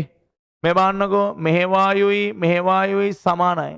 මොකද අපි දන්නවා වායු වැඩි වෙද්දී පුතේ එන්ට්‍රොපි බලන්නේ. ඔව්. එහෙනම් වායු සමානයි නම් අර අපි බලන්න පුතේ ඊළඟට වායුන්ගේ ආකර්ෂණ බල. මේ බලන්න මෙයා ද්‍රව්‍ය හින්දා පුතේ මෙහෙ රයිට් මෙහෙ ආකර්ෂණ බල ප්‍රබලයි. එතකොට ආකර්ෂණ බල ප්‍රබලයි කියලා කියන්නේ ආකර්ෂණ බල ප්‍රබලයි කියලා කියන්නේ පුතේ අන්න ඒ කට්ටියට පහසුවෙන් චලනය වෙන්න බෑ මේ අණු ද්‍රව්‍යයිනේ. ඒතර ආකර්ෂණ බල ප්‍රබලයි කියන්නේ මේ කට්ටියට පහසුවෙන් චලනය වෙන්න බෑ. අන්න එන්ට්‍රොපි අඩු වෙනවා. මොකද අපි අර සාමාන්‍ය වායුවක පරමාණු සංඛ්‍යාව සමානයි ඊළඟට ආකර්ෂණ බල. දැන් මේ කට්ටිය නිද්‍රව්‍යයිනේ එන ආකර්ෂණ දුර්වලයි. වායුන්ගේ නිදහසේ චලනය වෙන්න පුළුවන්. අන්න ආකර්ෂණ වල දුර්වලෙන් වායුන් නිදහසේ චලනය වෙන පුළුවන්. ඒතර මේ කට්ටියගේ වායුන් නිදහසේ චලනය වෙනවා. එහෙනම් මෙහෙ එන්ට්‍රොපි වැඩි මෙහෙ එන්ට්‍රොපි අඩුයි. එහෙනම් මේකේ ඩෙල්ටා S ඍණ. හරි.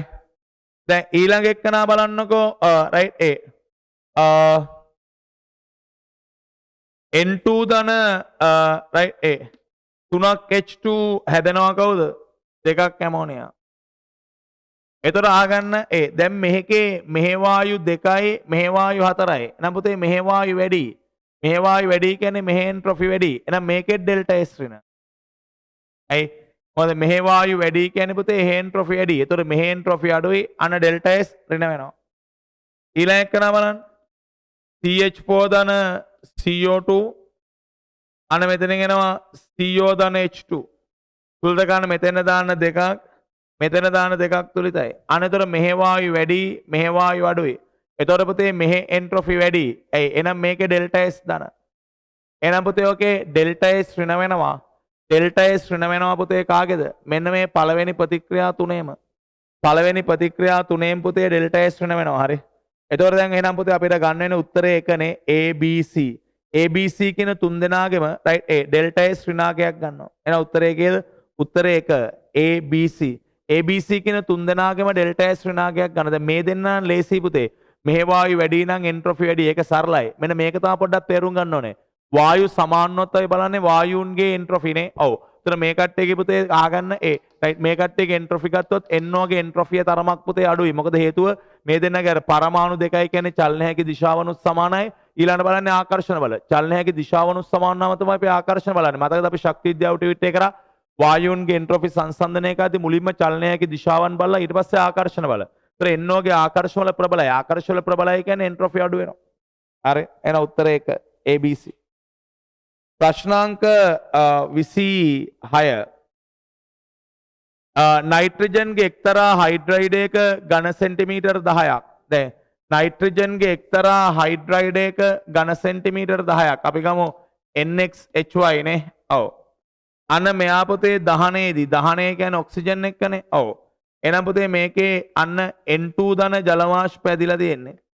එහෙනම් මෙයා තුල්ද කරන්න මෙතෙන්ද දාන්න දෙකක්. එහෙනම් මෙතන 2x නම් මෙයා x. මෙයා 2y නම් මෙයා y. ඒතර ජලයේ ඔක්සිජන් y කියන්නේ මෙතන ජලයේ y බෙදීම 2යි. පැහැදිලිද? හරි. එහෙනම් මෙයාගේ 10කින් මෙයා 10යි මෙයා 20යි ඇවිල්ලා තියෙන්නේ. එකම උෂ්ණත්වය එකම පීඩනය නම් පරිමා මවුල වගේ ගෙනියන්න පුළුවන්. එහෙනම් පුතේ ලේසි නේද? එහෙනම් N2 පරිමාව බෙදීම NXHY පරිමාව කාට සමාන වෙන්නේ? N2 ගේ සංගුණක x මෙයාගේ සංගුණකයේ 2යි. එහෙනම් මෙතන රයිට් 10 බෙදීම 10 සමානයි x හැර 2යි එන x ගියගේ 2යි. ඊළඟ එක H2O පරිමාව බෙදීම NXHY පරිමාව. අන්න H2O ගේ සංගුණකයේ y බෙදීම 2ට සමානයි. H2O පරිමාව 20යි. මෙයා 10යි. ඕක සමානයි y බෙදීම 2යි. එහෙනම් y ගියගේ 4යි. එහෙනම් x කීය දෙන්නේ 2යි y 4යි. x 2යි y 4යි කියන්නේ කවුද? N2H4. x 2යි y 4යි කියන්නේ කවුද? N2H4. එහෙනම් උත්තරේ කීය දෙන්නේ පුතේ? N2H4. මේකේ N2H4 කියන්නේ උත්තරය 2. ප්‍රශ්නාංක 27 කියවන්නමයි පුතේ. ප්‍රශ්නාංක 27 කියවන්න. එච්චර අමාරු ප්‍රශ්න නෙවෙයි මේවා. හරි. එහෙනම් 26 උත්තරේ 2 නේ. ඔව්. ප්‍රශ්නාංක 27 මොකක්ද දෙන්නේ? දෙකක් NO ධන H2 දෙකක් NO ධන H2 අන්න හැදෙනවා N2O ධන H2O යන මූලික ප්‍රතික්‍රියාව සම්බන්ධයෙන් සිදු කරලා ඇති ප්‍රතික්‍රියා අධ්‍යයනයක පුතේ දත්ත දීලා තියෙනවා. ඔව්. 327යි සෙල්සියස් දී උඩ බඳුනක සිදු කරලා තියෙන්නේ. ඔව්. ඊට ප්‍රතිඵල ඇසුරෙන් දෙකේ පරීක්ෂණයේදී N2O ගේ R එකයි 3 ආංශික පීඩනයේ පීළු අනේ කට්ටියගේ අගයන් අපෙන් අහනවා. එහෙනම් පුතේ මේක රයිට් ඒ මූලික ප්‍රතික්‍රියාවක්. එහෙනම් ප්‍රතික්‍රියාවේ ශීඝ්‍රතාවය R තුලිත සංගුණක වලට සමානයි. ඔව්. අපි දන්නා පුතේ සාන්ද්‍රණය පීඩනයට සමානුපාතික හින්දා මේ ශීඝ්‍රතා සමීකරණය අපිට පීඩනය ඇසුරෙන් ලියන්න පුළුවන් ලේසි.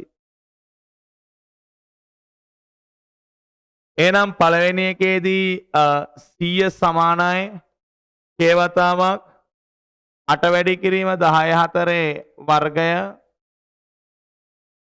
වැඩි කිරීම 4 වැඩි කිරීම 10 4යි.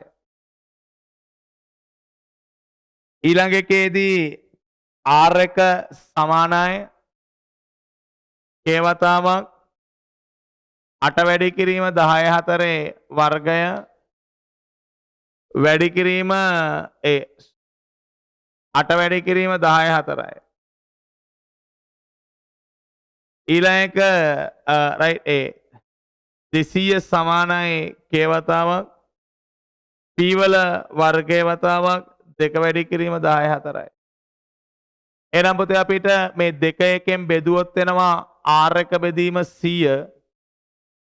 සමානයි 2යි. එහෙනම් R එක එන්නේ 200යි.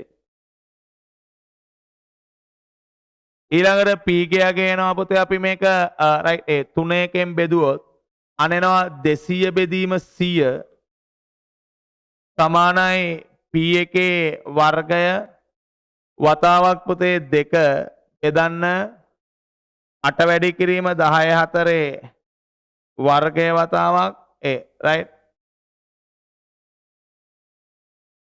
මෙතනින් එන්නේ 4යි. ඒ කියන්නේ මෙයා මෙතන ඉස්සරහම එන්නේ 2යි. මෙයාත් මෙතන ඉස්සරහම එන්නේ 2යි. එහෙනම් p ගේ අගය එනවා 16 වැඩි කිරීම 10 4ක්. එහෙනම් උත්තරේ කීයද? උත්තරේ 3. උත්තරේ කීයද? උත්තරේ 3. හරි. එහෙනම් කියවන්නමයි පුතේ ප්‍රශ්නාංක 28 ලේසි. කියවන්න ප්‍රශ්නාංක 28 මාද 28 එයා කියන්නේ පහත් දැක්වෙන්නේ හයිඩ්‍රජන්ගේ විමෝචන වර්ණාවලියේ එක් ශ්‍රේණියක පළමු එක් රේඛා ශ්‍රේණියක පළමු රේඛා 3යිලෝ. ඒතර මොකක් හරි එක ශ්‍රේණියක පළවෙනි රේඛා 3 තමයි පුතේ අපිට මේකේ ABC කියලා දීලා තියෙන්නේ. එක ශ්‍රේණියක පළමු රේඛා 3. කැපිටල් A රේඛාවට අනුරූප ෆෝටෝන මෞලික ශක්තිය කිලෝජූල් 10යිලු. මේ කැපිටල් A රේඛාවට අනුරූප ෆෝටෝන මෞලික ශක්තිය කිලෝජූල් 10යිලු. හරි. එහෙනම් පුතේ මේකේ අපෙන් මොකද්ද සත්‍ය වෙන්නේ කියලා අහනවා. හරි. එතකොට පුතේ මේකේ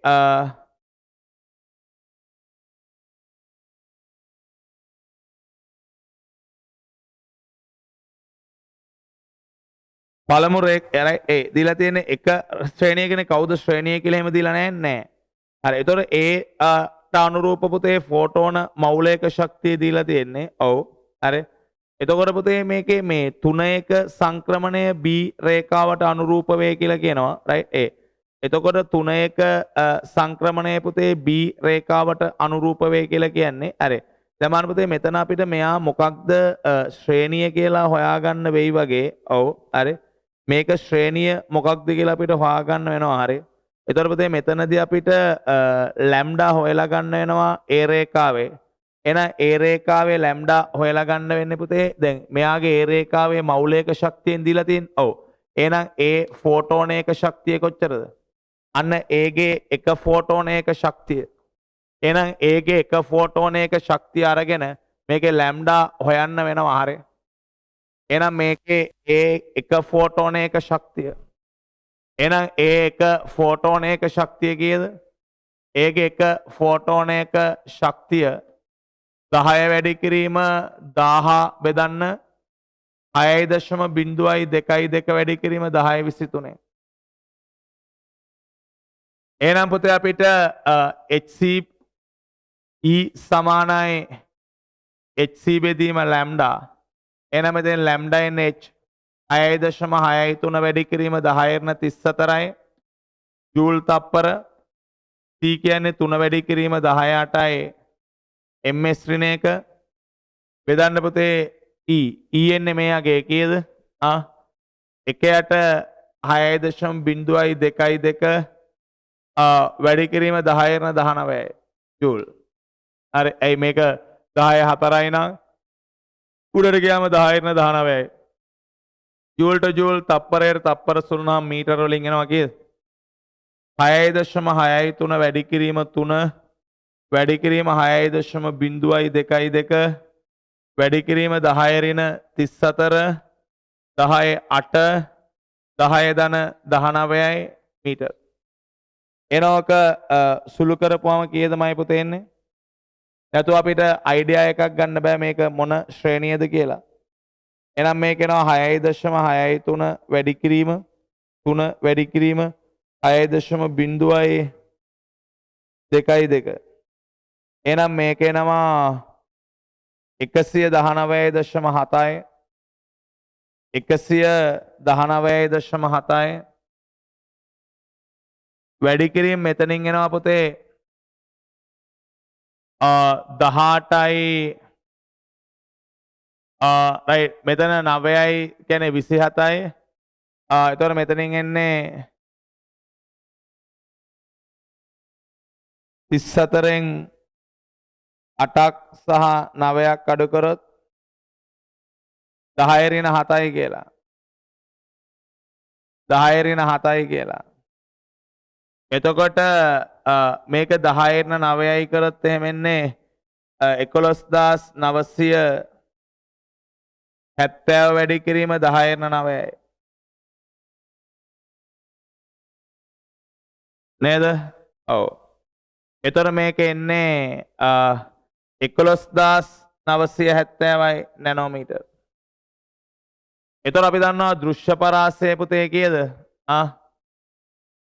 400යි 750යි. 400යි 750යි. ඔය තමයි දෘශ්‍ය පරාසය. ඒතර මේක පුතේ දෘශ්‍ය පරාසය නෙවෙයි. 400යි 750යිනේ දෘශ්‍ය පරාසයන්නේ. ඔව් ආසන්න වශයෙන්. එතකොට මේක දෘශ්‍ය පරාසයත් නෙවෙයි පුතේ. එහෙනම් මේක අපිට බොහෝ විට ගන්න වෙන්නේ ලයිමාන් බාමන වේ පාෂන් වගේ තමා නේද? ඔව්. එතකොට පුතේ මේකේ අර 3-1 සංක්‍රමණයට B රේඛාව අනුරූප නැහැ. 4-3 සංක්‍රමණයට A රේඛාව වෙන්න පුළුවන්. මොකද පාෂන් ශ්‍රේණිය වෙන්න පුළුවන්. පාෂන් ශ්‍රේණිය වෙන්න පුළුවන්. මොකද ලයිමාන් බාම වෙන්න බෑ. ඊළඟට C රේඛාවට අනුරූප තරංග මගින් විස බීජ නැහැ පුතේ. දැන් මේ අදෝරක්තනේ අදෝරක්ත කිරණ මගින් විස බීජ විනාශ කරන්නේ නැහැ. විස බීජ විනාශ කරන්නේ පාරජම්බුල කිරණ මගින්. AB රේඛා අතර පරතරය 4-5 ශක්ති මට්ටමට අනුරූප වේවුනේ. මෙයා පුතේ රයිට් ඒ 4-3 මෙයා 5-3. ඒතකොට මේ දෙන්නගේ වෙනසෙන් 4-5 වෙනස පෙන්නනවා.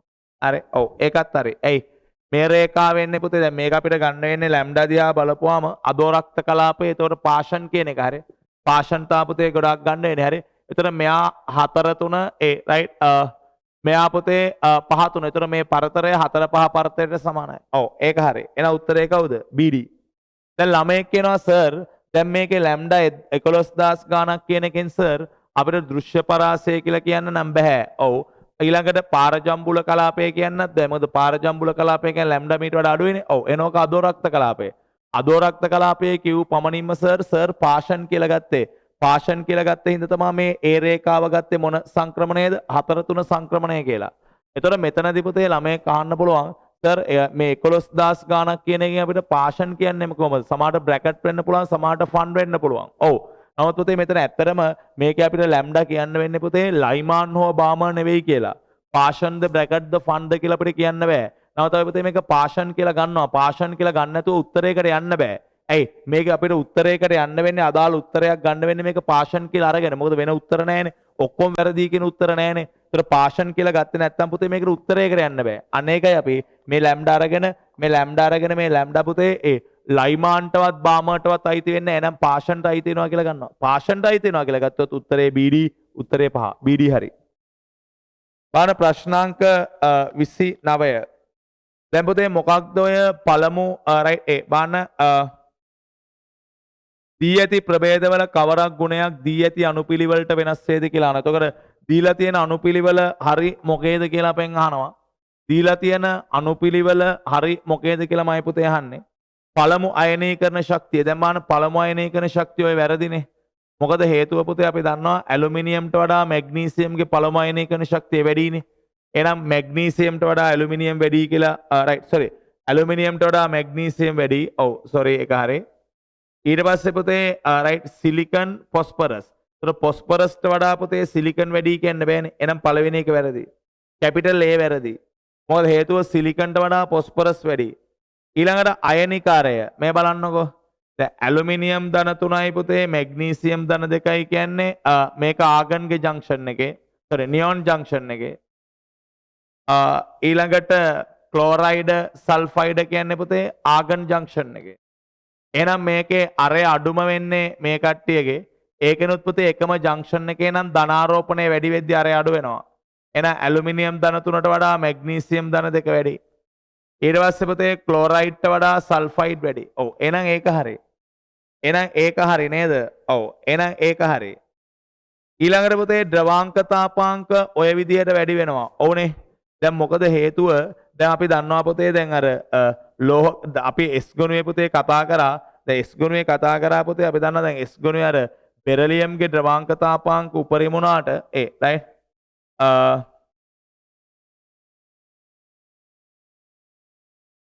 ද්‍රවාංක තාපාංක අවම වෙන්නේ මැග්නීසියම්ගේ. මොකද හේතුව අර කාණ්ඩයේ පහළට යද්දී පුතේ බෙරලියම්ට අවම වෙන්නේ මැග්නීසියම්. ඊට පස්සේ කැල්සියම්, ස්ට්‍රොන්ටියම්, බේරියම්. එහෙනම් ද්‍රවාංක තාපාංක ගත්තොත් එම් පුතේ අඩුම වෙන්නේ ශාරීය පාංශු ලෝහ වලින් මැග්නීසියම්. ඊට වඩා ස්ට්‍රොන්ටියම් වැඩි. ඔව්. ඊට වඩා කැල්සියම් වැඩි. වැඩිම ද්‍රවාංක තාපාංක තියෙන බෙරලියම්. මොකද අපි ඒක මැග්නීසියම් වලද කතා කරලා ශාරීය පාංශු ලෝහ වල විශේෂ ලක්ෂණයක් නේ.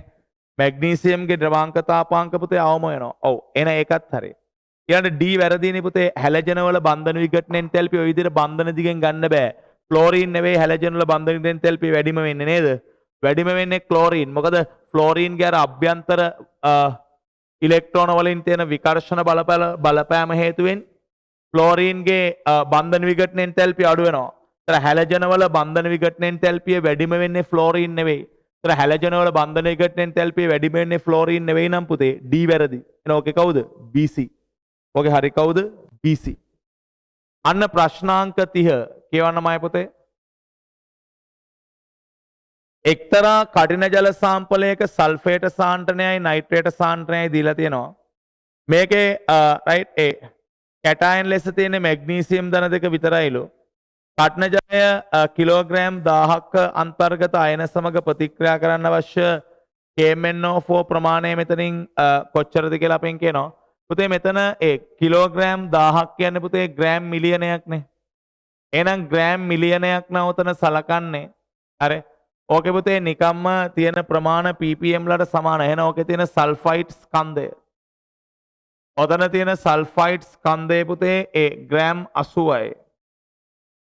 ඔතන තියෙන නයිට්‍රයිඩ් ස්කන්ධය කීයද? ග්‍රෑම් 138යි. මොකද හේතුව පුතේ දැන් කිලෝ 1000ක් කියන්නේ ග්‍රෑම් මිලියනයක්නේ. ග්‍රෑම් මිලියනයක් සැලකුවොත් ppm වගේ නිකම්ම ප්‍රමාණ වලට සමානයි.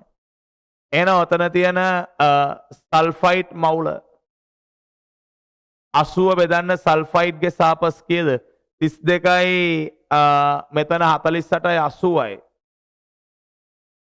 ඔතන තියෙන නයිට්‍රයිඩ් මවුල 138 බෙදන්න නයිට්‍රයිඩ්ගේ සාපස් 32යි 14යි 46යි. එහෙනම් මෙයා 3යි මෙතන 1යි. හරි. එහෙනම් අපි දන්නවා ඔය සල්ෆයිඩ් KMnO4 එක්ක ප්‍රතික්‍රියා කරද්දී සල්ෆයිඩ් සල්ෆේට් බවට කරණය වෙද්දී MnO4- ඉලෙක්ට්‍රෝන 5ක් අරන් Mn ධන 2 බවට හරණය වෙනවා. එහෙනම් ඉලෙක්ට්‍රෝන ගාන කැපිලා යන්න 5න් 2කින් වැඩි කරන්න අන්න එනවා 5ක් සල්ෆයිඩ් ධන දෙකක් MnO4-. එහෙනම් පුතේ මෙතනදී සල්ෆයිඩ් එක මවුලයකට අවශ්‍ය MnO4- කීයද? 2/5 වැඩි කිරීම 1යි. ඒ කියන්නේ 0.4යි. නයිට්‍රයිටුත් ඔය විදිහටම ප්‍රතික්‍රියා කරනවා. නයිට්‍රේට් බවට කරණය වෙද්දී MnO4- Mn ධන දෙක බවට හරණය වෙනවා. එනෝකත් 2න් 5න් වැඩි කරොත් 5ක් නයිට්‍රයිට් ධන දෙකක් MnO4-. එහෙනම් මේකේ ප්‍රතිඵල වැඩක් වෙන්නේ නැහැ. එහෙනම් මෙයාගේ මවුල 3කට මෙයා කවුද? 3 වතාවක් 2/5යි. ඒ කියන්නේ කීයද? මෙතන එන්නේ 1.2යි. එහෙනම් මෙතෙන් MnO4- 1.2යි මෙතෙන් 0.4යි. එහෙනම් අවශ්‍ය මුළු MnO4- කීයද? 1.6යි. අවශ්‍ය මුළු MnO4- කීයද? 1.6යි. එහෙනම් උත්තරේ කීයද? උත්තරේ 2. එහෙනම් 30ට උත්තරේ 2. 30ට උත්තරේ 2. ප්‍රශ්නාංක 31. පාණ්ඩවතේ මේ කට්ටිය ගැන සත්‍ය මොකක්ද කියලා අපෙන් අහනවා. එහෙනම් මේකේ හොඳම දේ තමයි පුතේ මේකේ හැඩය ඇඳගත්තා නම් හරි. එහෙනම් මෙයාට සාපේක්ෂව තලීය ත්‍රිකෝණාකාරයි. මෙයාට සාපේක්ෂව චතුස්තලයයි. මෙයාට සාපේක්ෂව තලීය ත්‍රිකෝණාකාරයි. රේඛීයයි චතුස්තලයයි. එන ඔය අකුරු දීලා තියෙනවා ABCD කියලා. මෙයා A B sorry A කියලා තියෙන බන්ධනයක් නේ. A B C D E.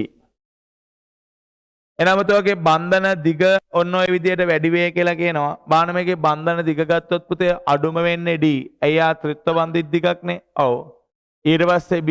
ඇයි ආ ද්විත්ව බන්ධිත දිගක්. ඊට පස්සේ මේ තුන් දෙනාම ඒක බන්ධන. ඔව්. අර මේ තුන් දෙනාම ඒක බන්ධන. එහෙනම් ඊට පස්සේ පුතේ C. ඇයි? මේක පුතේ මුහුම් කරන SP නේ. මේක SP SP2 දිගක්. අපි දන්නවා SP SP2 SP3 විදිහට කාක්ෂික දිග වැඩි වෙනවා. එහෙනම් මේකේ SP SP2 දිගක්, මෙයා SP SP3 දිගක්, මෙයා SP3 SP2 දිගක්. එහෙනම් Cට වඩා පුතේ E වැඩි, ඊට වඩා A වැඩි. ඇයි?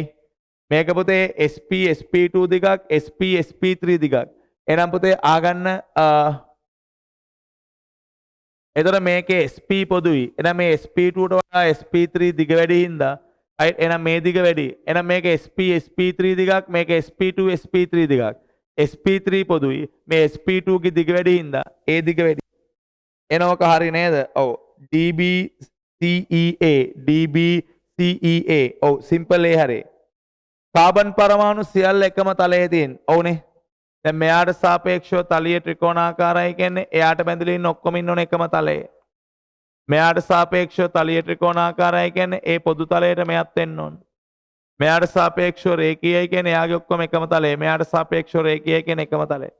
එහෙනම් කාබන් පරමාණු සියල්ලම ඉන්නේ එකම තලයෝ. එකම තලයේ උපරිම පරමාණු ගන්න 8යි නෑනේ.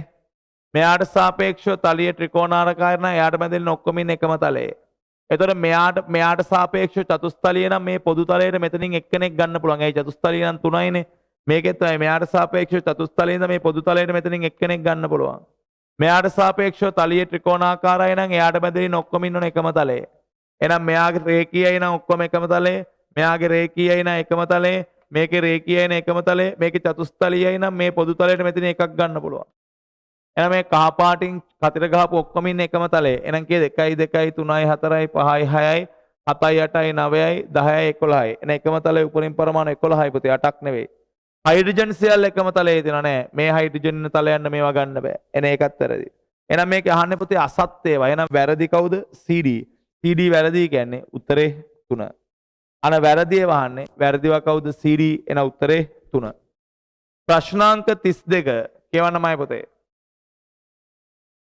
ආංශික පීඩනය P පැස්කල් වලින් මනින විට අර මෙන්න මේ N2O4 ප්‍රත්‍යාවර්තයි දෙකක් NO2. යන සමතුලිත ප්‍රතික්‍රියාවේ පුතේ 500 දී Kp. අන්න 500 දී අපිට Kp දීලා තියෙනවා කියලා. 1.7 වැඩි කිරීම 10.8යි. මේකේ 800 දී Kp දීලා තියෙනවා 1.78 වැඩි කිරීම 10.9යි. මේකේ Kp ගේ ඒකක අපෙන් අහනවා. Kp ගේ ඒකක පුතේ පැස්කලයට නෙමෙයි පැස්කල්යි. ලේසියෙන පුතේ Kp ගේ ඒකක කියන්නේ මෙහි පීඩනයේ වර්ගයේ බෙදීම මෙහි පීඩනය. පීඩනයේ වර්ගයේ බෙදීම පීඩනය කියන්නේ පීඩනය. එහෙනම් Kp ගේ ඒකක වෙන්නේ පැස්කල්. පැස්කලයට නෙවෙයි. ඉදිරි ප්‍රතික්‍රියාවේ එන්තැලි පර්යාසය ඍණ වේ කියනවා නෑනේ පුතේ. ඉදිරි ප්‍රතික්‍රියාවේ එන්තැලි පර්යාසය ධන. ඇයි? උෂ්ණත්වය වැඩි කරද්දී පුතේ Kp වැඩි වෙනවනේ. උෂ්ණත්වය වැඩි වෙද්දී සමතුලිතතානියතයක් වැඩි වෙනවා කියන්නේ ඉදිරි ප්‍රතික්‍රියාව තාප අවශෝෂකයි කියන එක. උෂ්ණත්වය වැඩි වෙද්දී සමතුලිතතානියතයක් වැඩි වෙනවා කියන්නේ මයි පුතේ ඉදිරි ප්‍රතික්‍රියාව තාප අවශෝෂකයි කියන එක. එහෙනම් ඒකත් වැරදි. පීඩනය වැඩි කළ විට සමතුලිතතාවය පවතින NO2 අනුපාතය අඩු වේ කියනවා. දැන් පීඩනය වැඩි කරොත් පුතේ වායුන් සංඛ්‍යාව අඩු වෙන පරිදි මෙහෙටන යන්නේ. ඔව්. එහෙනම් NO2 ප්‍රමාණය අඩු වෙලා NO2 අනුපාතය අඩු වෙනවා. ඔව් ඒක හරියි. නියත උෂ්ණත්වයේදී සමතුලිත පද්ධතියට අලුතෙන් N2O4 එකතු කළොත් පද්ධතිය යලි සමතුලිතව පවතින N2O4 ප්‍රමාණය කලින් ප්‍රමාණයට වැඩි. ඔව් අපි ඒක තියරියක් නේ. කවුරු හරි බාහිරින් එකතු කරොත් එහෙනම් පුතේ එයා 100%ක් අහෝසි වෙන්නේ නැහනේ. එහෙනම් මෙයා 5ක් දැම්මොත් එහෙනම් පුතේ රයිට් අන්න 2ක් විතර අහෝසි වෙනවා 3ක් විතර ඉතිරි වෙනවා. එහෙනම් පුතේ නව සමතුලිත පද්ධතියේ තිබ්බ ප්‍රමාණය කලින් තිබ්බ ප්‍රමාණයට වඩා වැඩි. ඔව්. එහෙනම් බාහිරින් කවුරු හරි එකතු කළොත් එයා 100%ක් අහෝසි වෙන්නේ නැති හින්දා කලින් තිබ්බ ප්‍රමාණයට වඩා වැඩි. එහෙනම් පුතේ ඔක නිවැරදි වෙන්නේ කවුද? CD. එහෙනම් ඒත් උත්තරේ කීයද? උත්තරේ 3. දැන් බලන්න පුතේ මෙතන අපෙන් අහන්නේ මේ අරය විචලනය ගැන. අරය විචලනය ගැන අහන්නේ. රයිට්. එතකොට මේකේ පාන්නකෝ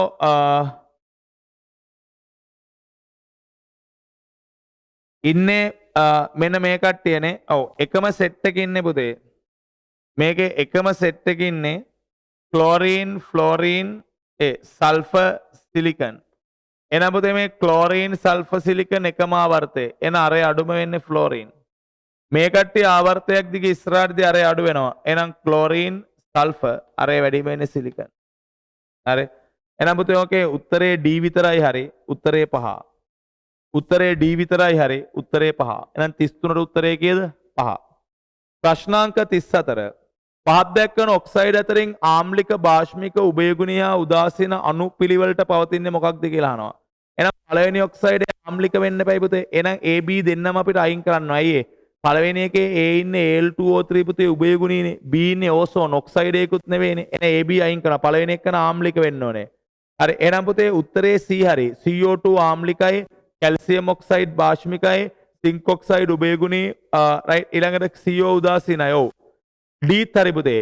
Cl2O ඔක්සයිඩයක් ආම්ලිකයි K2O Cl2O අලෝහ ඔක්සයිඩයක් ආම්ලිකයි Cl2O K2O ලෝහ ඔක්සයිඩයක් භාෂ්මිකයි MnO2 උභයගුණී නෑ Mn ගේ ධන 4 උභයගුණී. ඔව්.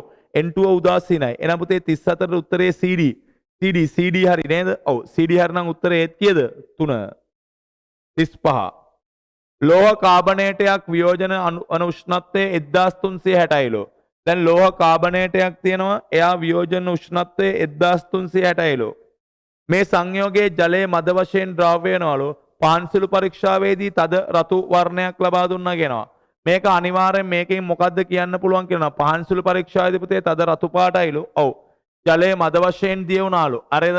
ඔව්. එහෙනම් පුතේ මේක කාබනේටයක් නේ. එහෙනම් ජලයේ මද වශයෙන් නම් දිය වුණේ පුතේ. ජලයේ මද වශයෙන් නම් දිය වුණේ අපි සාමාන්‍යයෙන් පුතේ මේක ගන්න වෙන්නේ ශාරීය පාංශු ලෝහයක් නේ. ඔව්.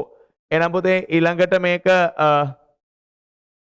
ක්ෂාර ලෝහයක් වන ලිතියම් වෙන්නත් පුළුවන්. මොකද ලිතියම් ගෙත් පුතේ කාබනේටයයි ෆොස්ෆේටයයි පුතේ මොකද වෙන්නේ? ජලයේ අවක්ෂේපයක් වෙනවනේ. ඔව්. යන එයාගේ තාපයෝජන උෂ්ණත්වයත් වැඩි. ඒතකොට මේක වෙන්න පුළුවන් ඇත්තටම පුතේ පහන්සු පරීක්ෂා රතු පාට කියනවා. එහෙනම් මේක ස්ට්‍රොන්ටියම් හෝ ලිතියම් වෙන්න පුළුවන්. හරි. අපිට ඒ දෙන්න වෙන් කරගන්න බෑ. මොකද ලිතියම් ගෙත් කාබනේටය පුතේ. ලිතියම් ගේ කාබනේටයයි ෆොස්ෆේටයයි විතරනේ අවක්ෂේප වෙන්නේ. ඔව්. ඒතකොට අර ලිතියම් ගේ කාබනේටයයි ෆොස්ෆේටයයි අවක්ෂේපයක් හින්දා මද වශයෙන් ද්‍රව්‍යයි ලිතියම්ට යන්නත් පුළුවන් ස්ට්‍රොන්ටියම්ට යන්නත් පුළුවන්. අයනික ලවණයක් අනිවාර්යයි. සහසංයෝජන නැහැ.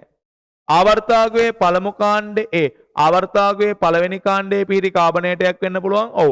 ආවර්තාගයේ දෙවෙනි කාණ්ඩේ පිහිටි කාබනේටයක් වෙන්න පුළුවන්. ඔව්. එතකොට ඔකපොතේ ආවර්තාගයේ පළවෙනි කාණ්ඩය කෙනෙක් වෙන්න පුළුවන්. මොකද හේතුව වියෝජන උෂ්ණත්වය ලිතියම් කාබනේටු තියල උෂ්ණත්වයේ වියෝජනනවා. ජලයේ මද වශයෙන් ද්‍රව්‍ය ඔයත් අවක්ෂේපයනේ. පාන්සල් පරික්ෂා රතු පාටක්. ඔව් ලිතියම් දන් රතු පාටයි. එහෙනම් ලිතියම්ටත් වළංගු වෙනවා. එනවාගේ A වෙන්න පුළුවන්, C වෙන්න පුළුවන්, D වෙන්න පුළුවන්. එතකොට ACD උත්තරේ 5. 36. සාවද්‍ය ප්‍රකාශ අහන්නේ. CO2 වල සම්මත උත්පාදන එන්තැල්පිය සහ කාබන් වල දහන එන්තැල්පිය එකම අගයක්. ඔව්නේ. දැන් පුතේ මේක අපි දන්නවා කාබන් දහනය කියන්නේ කාබන් මිනිරන් ඝනය ඔක්සිජන් තුල දහනය කරන මේ තමයි කාබන් වල දහනය. CO2 වල උත්පාදනය කියන්නේ තෝකමයි.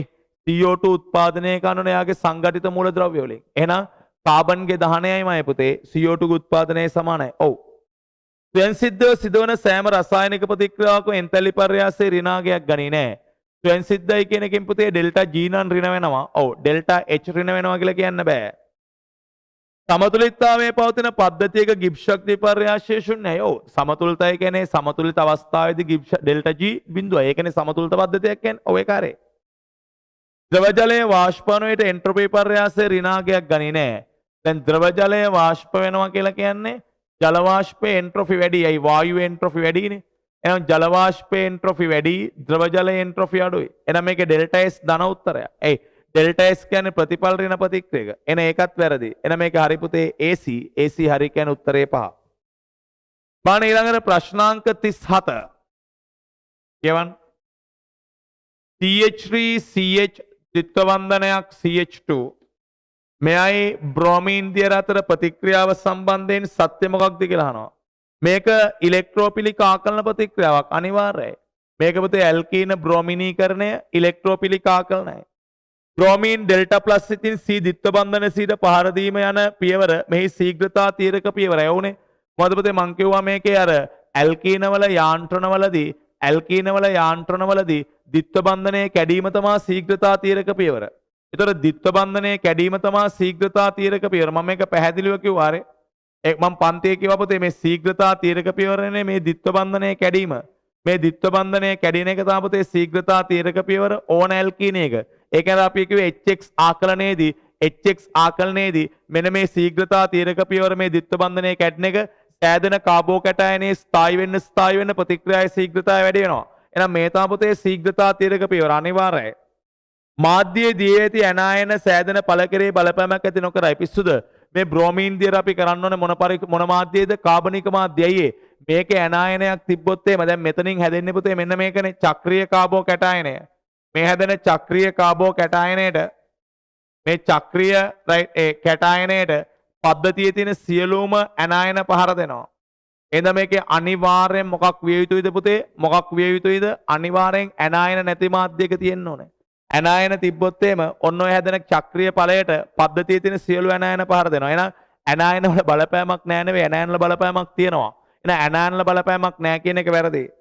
මේ නියුක්ලියෝපිලික ආදේශ ප්‍රතික්‍රියාවක් නැහැ. මේක ඉලෙක්ට්‍රෝපිලික ආකලන ප්‍රතික්‍රියාවක්. එහෙනම් AB උත්තරය කීයද? 1. ප්‍රශ්නාංක 38. A ධන 2B ප්‍රත්‍යාවර්තයි AB2. දැන් මම පුතේ ඔක්කොම වායු හින්දා භෞතික අවස්ථා දාන්න ගියේ නෑ.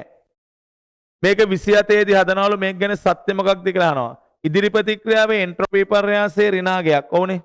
දැන් මම පුතේ මෙහෙ වායු 1යි මෙහෙ වායු 3යි. ඒතර මෙහෙ එන්ට්‍රොපි වැඩි. මෙහෙ එන්ට්‍රොපි අඩුයි. එහෙනම් මේක ඉදිරි ප්‍රතික්‍රියාවේ ඩෙල්ටා S ඍණ. ඇයි? ඩෙල්ටා S කියන්නේ ප්‍රතිපල ඍණ ප්‍රතික්‍රියකනේ. මෙහෙ වායු වැඩි කියන්නේ ප්‍රතික්‍රිය කළ එන්ට්‍රොපි වැඩි. ප්‍රතික්‍රිය කළ එන්ට්‍රොපි වැඩි කියන්නේ ඩෙල්ටා S ඍණ. ඔව්. ප්‍රතික්‍රියාවේ එන්තැලි පර්යාසයේ ඍණාගයක්. ඔව්නේ. ඇයි පුතේ දැන් මේකේ ඩෙල්ටා G සමානයි ඩෙල්ටා H ඍණ T ඩෙල්ටා S නේ. එතකොට මේකේ ඩෙල්ටා S ඍණ නම් එළිය ඍණත් එක්ක ධන වෙනවනේ. එහෙනම් සමතුලිත වෙන්න ඩෙල්ටා G බිඳුව වෙන්න බෑ. එහෙනම් මේකේ ඩෙල්ටා H ඍණ වෙන්න ඕනේ. මේක ඩෙල්ටා H ඍණ වෙන්නේ නැතුව ඩෙල්ටා G බිඳුව වෙන්න බෑනේ. මොකද හේතුව මේකේ ඩෙල්ටා S ඍණ නම් මේකේ ඩෙල්ටා S ඍණ නම් එළිය ඍණත් එක්ක ධන වෙනවා. ඔව්. එතකොට පුතේ මේකේ ඩෙල්ටා H ඍණ වෙන්න ඕනේ. මොකද ඩෙල්ටා G බිඳුව වෙන්න බෑ. මේක ප්‍රත්‍යාවර්තයනේ. එතකොට මේකේ සමතුලිත ලක්ෂයක් තියෙනවා. සමතුලිත ලක්ෂයක් තියෙනවා කියන්නේ ඩෙල්ටා G එකේ බිඳුවක් වෙනවා. එහෙනම් ඩෙල්ටා G බිඳුවක් වෙන තැනක් තියෙනවා කියන්නේ මේකේ ඩෙල්ටා S ඍණ. ඇයි මෙහෙ වායු 2යි මෙහෙ වායු 1යි. එතකොට මෙහෙ එන්ට්‍රොපි අඩු. එතකොට ඩෙල්ටා S ඍණ. එළිය ඍණත් එක්ක ධන වෙනවා. එහෙනම් ඩෙල්ටා G බිඳුවක් වෙන්න අනිවාර්යෙන් පුතේ ඩෙල්ටා H ඍණ වෙන්න ඕන. එහෙනම් ඔකේ ඩෙල්ටා H ඍණ වෙන්න. මොකද අර උසස් පෙළදී අපි උෂ්ණත්වයත් එක්ක එන්තැල්පිය වෙනස් වීම කතා කරන්නේ නැහැනේ. ඔව්. එහෙනම් අපි සාමාන්‍යයෙන් උසස් පෙළදී ගන්න උෂ්ණත්වයත් එක්ක එන්තැල්පියගේ වෙනස් වෙන්නේ නැහැ කියලා. එහෙනම් මේකේ අනිවාර්යෙන්ම ඩෙල්ටා H ඍණ වෙන්න ඕනේ. ඔව්. නියත උෂ්ණත්වයේදී පීඩනය වැඩි කළ විට ඉදිරි ප්‍රතික්‍රියාවේ ශීඝ්‍රතාවය පමණක් වැඩි වෙන නිසා සමතුලිත ඉදිරියට නැඹුරු වෙන්නේ නැහනේ. අපි අර ප්‍රස්ථාර වලින්ම පුතේ ඇඳ කතා කරා. පීඩනය වැඩි කරොත් දෙන්නගේම ශීඝ්‍රතාව වැඩි වෙනවා. පීඩනය අඩු කරොත් දෙන්නගේම ශීඝ්‍රතාව අඩු වෙනවා. වැඩිපුර වැඩි වෙන්නේ සමතුලිත යොමු කරන්න ඕනේ පැත්ත අනුව. එහෙනම් පීඩනය වැඩි කරොත් ඉදිරි ප්‍රතික්‍රියාවේ ආපසු ප්‍රතික්‍රියාවේ දෙකේම ශීඝ්‍රතාව වැඩි වෙනවා. පීඩනය වැඩි කරොත් වායුන සංඛ්‍යාව අඩු වෙන පරිදි ඉස්සරහට යන්න ඕනේ. එහෙනම් වැඩිපුර වැඩි වෙන්නේ ඉදිරි එක. ඉදිරි එක පමණක් වැඩි වෙයි කියොත් වැරදි. AB2 සෑදෙන ශීඝ්‍රතාවය වැඩි කිරීමට පද්ධතිය උෂ්ණත්වය අඩු කළ යුතුයි නෑනේ. උෂ්ණත්වය අඩු කරොත් ලොවෙත් හැමෝගෙම ශීඝ්‍රතාව අඩු වෙනවා. උෂ්ණත්වය වැඩි කරොත් හැමෝගෙම ශීඝ්‍රතාව වැඩි වෙනවා. එහෙනම් උත්තරේ කවුද? Right AB. ප්‍රශ්නාංක 39. අන්න හැමෝගෙම උත්පාදනෙන් තෙල්පි දීලා තියෙනවා. ඔව්. එහෙනම් ඔන්න ඔය කියන ප්‍රතික්‍රියාව.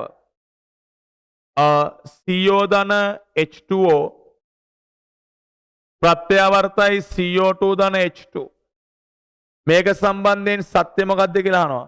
උෂ්ණත්වය වැඩි කරපුවම Kp වැඩි වෙනවා කියනවා. එහෙනම් මේක ඉදිරි ප්‍රතික්‍රියාවේ එන්තැලි පර්යාසයේ ලකුණ හොයාගන්න වෙනවා. එහෙනම් ඉදිරි ප්‍රතික්‍රියාවේ එන්තැලි පර්යාසයේ ලකුණ ප්‍රතිඵලවල උත්පාදනයේ CO2 ඍණ 394යි. හයිඩ්‍රජන් බිඳුවයින් අන ප්‍රතික්‍රියක කවුද? ප්‍රතික්‍රියක පුතේ ඍණ 110යි ඍණ 242යි. එහෙනම් ප්‍රතික්‍රියාවේ එන්තැලි පර්යාසයෙන් කීයද? අන ප්‍රතික්‍රියාවේ එන්තැලි පර්යාසය අගයන්නේ කීයද? අන සුළු කරන්න. ප්‍රතික්‍රියාවේ එන්තැලි පර්යාසය අගයන්නේ කීයද? අන මේක සුළු කරොත් එහෙම ප්‍රතික්‍රියාවේ එන්තැලි පර්යාසය අගයනවා. සුළු කරන්නමයි පුතේ 110යි 242න් අඩු කරන්න 394. මේකනේ පුතේ ඍණ 42යි. එහෙනම් මේකේ ඉදිරි ප්‍රතික්‍රියාවේ එන්තැලි පර්යාසය පුතේ ඍණ 42යි.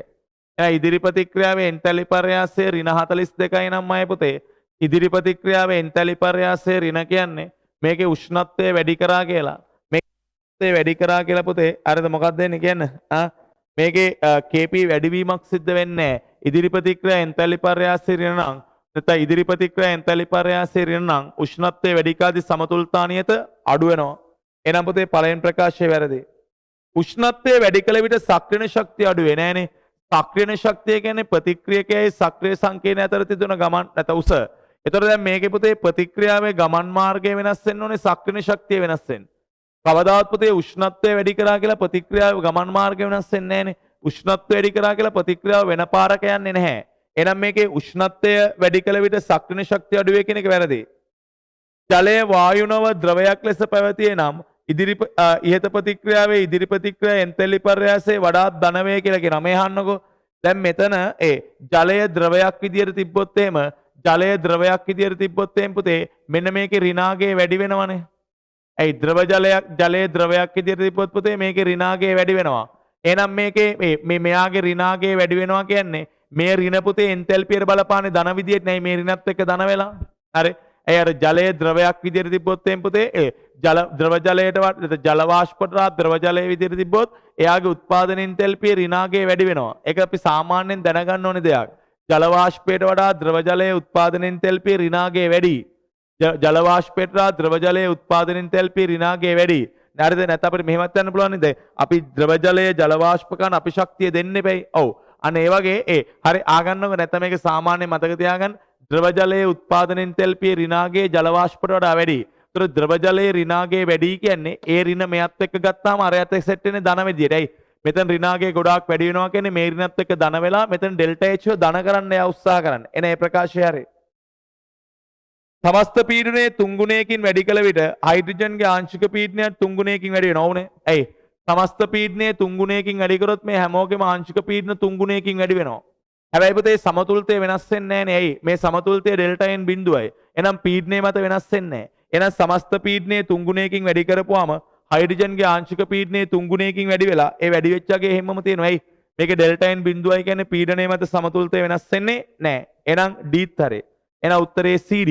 උත්තරේ කීයද? 3. ප්‍රශ්නාංක 40 කියවන්න. PQ කියන්නේ අණුක සූත්‍රයේ C6යි H12 වන right විව්ව සමාවික දෙකක්ලු. P ප්‍රකාශ සමායකතාවය පමණක් පෙන්වන අතර Q ජාමිති සමායකතාවය පමණක් පෙන්වනවලු.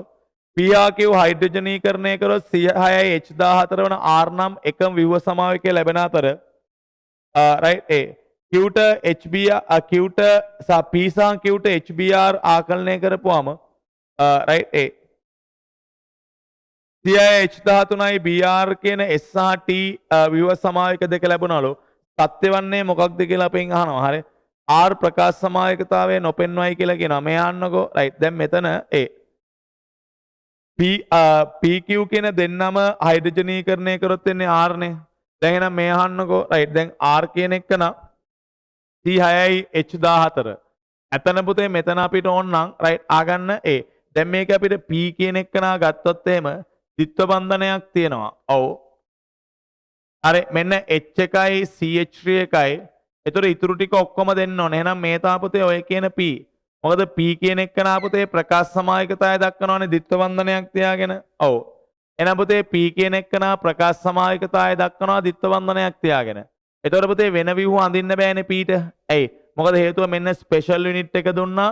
ස්පෙෂල් යුනිට් එක දුන්නා. H එක දුන්නා. CH3 එක දුන්නා. ඉතුරු ඔක්කොම ටික දුන්නා. එතර මෙයා හයිඩ්‍රජනීකරණයෙන් එන්නේ පුතේ කවුද? R ලුනේ. ඔව්. එහෙනම් මේ තමයි R. එහෙනම් R කියන එක්කනා පුතේ ප්‍රකාශ සමායකතාවය දක්වන්නේ නැහනේ. R කියන එක්කනා ප්‍රකාශ සමායකතාවය දක්වන්නේ නැහැ. R කියන එක්කනා ප්‍රකාශ සමායකතාවය දක්වන්නේ නැහැ. මෙයාට මෙයා සමානයිනේ. ඔව්. එහෙනම් පුතේ දැන් Q කියන්නේ කවුද? Q ගෙත් මෙන්න මේ කාබන් සැකැස්මම තියෙන්න ඕනේ. ඇයි ඒ? ඒ Q හයිඩ්‍රජනීකරණය කරපුවමත් එන්න ඕකමනේ. මේ P හයිඩ්‍රජනීකරණය කරා වගේමයි Q හයිඩ්‍රජනීකරණය කරාමත් එන්න ඕක. එහෙනම් මේ කාබන් සැකැස්ම තියෙන ජාමිති සමායකතාවය ගන්න නම් එක්ක මෙතෙන්ද දිත්වේ නැත්නම් මෙතෙන් දිත්වේ. කාට දිත්වේ දුන්නත් එන්නේ එකමයි. එහෙනම් Q කියන්නේ මෙයානේ. හරි මම මෙතෙන්ද දිත්වේ දෙන්නම්. එයා මෙයා CH2 CH3 මෙයා එතකොට right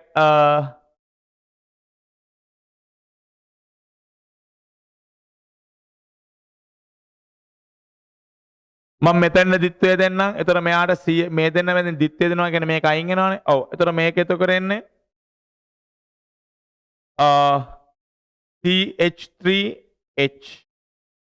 ඇයි මෙතන දිත්වය දුන්නා මෙතන H එකයි CH3 එකයි. මෙතනින් H එක අයින් වෙනවානේ. ඔව්. එතකොට මෙයාට බැඳෙන්නේ CH2 CH3 right CH3. මම මෙතනයි දිත්වය දුන්නේ මෙතෙන්. මෙතන දිත්වය දුන්නේ. මෙතෙන්ද දිත්වය දුන්නේ. ඔව් මෙතෙන් දිත්වය දුන්නොත් මෙයාට CH3 මෙයයි මෙයාට H එකයි CH3 එකයි. එහෙනම් මේ තමයි PQ. එහෙනම් R ප්‍රකාශ සමායකතාවය නොපෙන්වයි කියන එක හරියි. ඊළඟට පුතේ මේකෙන් කියනවා බලන්න P හා Qට HBr ආකලනය කරපුවාම පුතේ ඔන්න ඔය view වෙනවලු. දැන් මෙයාට PQට HBr ආකලනය කරපුවාම පුතේ right ඔය view වෙනවලු. එතන මේ දෙනාට HBr අපි ආකලනය කරමු. එහෙනම් PQට HBr ආකලනය කරොත් එහෙම right එහෙනම් මෙතන මෙයාට HBr ආකලනය කරොත් මෙතෙන් H එක මෙතන BR එක. එහෙනම් මෙතන මෙයාගේ පුතේ කයිරල් කාබන් විනාශ වෙන්නේ නැහැ. මෙයාගේ කයිරල් කාබන් විනාශ වෙන්නේ HBr ආකලනය කරා කියලා. එහෙනම් Pට HBr ආකලනය කරපුවාම එන්නේ පුතේ කවුද? right S. එහෙනම් එයා ප්‍රකාශ සක්‍රියයි. මෙයාට HBr ආකලනය කරොත් පුතේ ත්‍රිමාණ අඩු මෙයා මෙතෙන් H එක මෙතෙන් BR එක.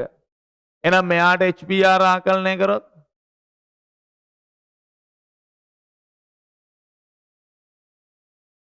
මෙතෙන් H එක ගියාම මෙයා. ඒතර දැන් කෙලින්ම මේ දෙන්න සමානවනේ. එහෙනම් මේ තමයි පුතේ කවුද? T. මෙයා ප්‍රකාශ සමායකතාවය දක්වන්නේ නැහැ. එහෙනම් S සහ T අතරින් එකයි ප්‍රකාශ සමායකතාවය පෙන්වන්නේ. ඔව් S විතරයි. R ප්‍රකාශ සමායකතාවය පෙන්වන්නේ නැහැ නේද? ඒක වැරදි. මේ දෙන්නම් ප්‍රකාශ සමායකතාවය පෙන්වන්නේ නැහැ. T ප්‍රකාශ සමායකතාවය පෙන්වන්නේ නැහැ. මොකද මේ දෙන්න සමානවනේ. මොකද මෙතෙන් HBr දාපු ගමන් මේ කාණ්ඩ දෙක සමානනවා. එහෙනම් පුතේ උත්තරේ කවුද? A සහ B. එහෙනම් 40ට උත්තරේ කවුද? AB. ගන්න ප්‍රශ්නාංක 41. ආවර්තයක් ඔස්සේ දකුණට යාමේදී මූලද්‍රව්‍යවල නිවාරකාචරණයේ වැඩිවීමක් සිදු වෙනවා. ඔව්නේ. ඇයි? මොකද හේතුව පුතේ සාමාන්‍යයෙන් නිවාරකාචරණය කියන්නේ අවසාන ඉලෙක්ට්‍රෝනට අභ්‍යන්තර ඉලෙක්ට්‍රෝන ඇති කරන විකර්ෂණය. ඕනෑම ආවර්තයක් දිගේ ඉස්සරහට යද්දී එක ඉලෙක්ට්‍රෝනයේ ගාණය වැඩි වෙනවා. ඒතර එක ඉලෙක්ට්‍රෝනයේ ගාණය වැඩි වෙනවා කියලා කියන්නේ අන්න මොකද වෙන්නේ? අවසාන ඉලෙක්ට්‍රෝනයට අභ්‍යන්තර ඉලෙක්ට්‍රෝන වැඩි වෙනවා. එහෙනම් නිවාරකාචරණය වැඩි වෙනවා. අනිවාර්යයි. ආවර්තයක් ඔස්සේ දකුණට යාමේදී සහසංයෝජ අරය අඩුවන්නේ නිවාරකාචරණය වැඩි වෙන බැවිනි නෑනේ. ආවර්තයක් ඔස්සේ ඉස්සරහට යද්දී අපි දන්නවා ආන්තරික නොවන ආවර්තයක් දිගේ නම් අරය අඩු වෙනවා. හේතුව සඵල න්‍යෂ්ටිකාරෝපණය වැඩි වෙන හින්දා. මොකද නිවාරකාචරණය වැඩි වීම අරය වැඩි වෙන්න හේතුවක් වෙන්නේ. හැබැයි ආන්තරික ආවර්තයක් D ගණුවේ ආවර්තයක නම් පුතේ අරය අඩු වෙලා ගිහිල්ලා වැඩි වෙනවා. එතකොට ආගන්න ඒකට හේතුව අපි D ගණුවේ කතා කරමු. ඒතර මෙතනදී පුතේ මේ රයිට් ආන්තරික ආවර්තයක අරය අඩු වෙලා ගිහිල්ලා වැඩි වෙනවා. ආන්තරික නොවන ආවර්තයක අරය අඩු වෙනවා. ඒකට හේතුව නිවාරකාචරණය නෙවෙයි. නිවාරකාචරණය වැඩිවීමෙන් අරය අඩුවීමක් නෙවෙයි වැඩිවීමක් වෙන්නේ. එහෙනම් හරි වැරදි උත්තරය 3. ප්‍රශ්නාංක 42. ඔන්නෝක ඉරේලිය ඇති විට වායුමය ක්ලෝරින් පරමාණු එකක් ආදේශ කර ලැබෙනුවේ එක් ඵලයක් පමණයි. ඕනේ. මොකද හේතුව පුතේ මේකේ ක්ලෝරින් එකක් ආදේශ කරොත් දැන් තනි මොනොක්ලෝර ඵලයනේ. වායුමය පුතේ ප්‍රකාශ ක්ලෝරිනීකරණය කරන්න sp3 කාබන් ඉන්න ඕනේ. මේකේ sp3 කාබන් වල එකයි ඉන්නේ. එහෙනම් පුතේ ක්ලෝරින් එකක් ආදේශ කරලා ගන්න පුළුවන් පළත් කීයද? එකයි. එන එක හරිය. මේ ඉහත අණුවෙන් සෑදෙන්න පුළුවන් ස්ථායිම කාබෝ කැටායනය ඕක නෑ. මේකෙන් හැදෙන්න පුළුවන් ස්ථායි කාබෝ කැටායනය මෙයා පුතේ මෙතනින් ලස්සන ඇලිල් කෙනෙක් හැදුවේ කිමේ. මේ තමයි ස්ථායිම කාබෝ කැටායනය ඇලිල් කෙනෙක් හැදුවේ. එහෙනම් වැරදි ඕක. හරි වැරදි උත්තරේ කීයද? 3. එහෙනම් 43 උත්තරේ 3. 42 උත්තරේ 3. පළවෙනි එක හරි දෙවෙනි එක වැරදි. ප්‍රශ්නාංක 43 කියවන්න.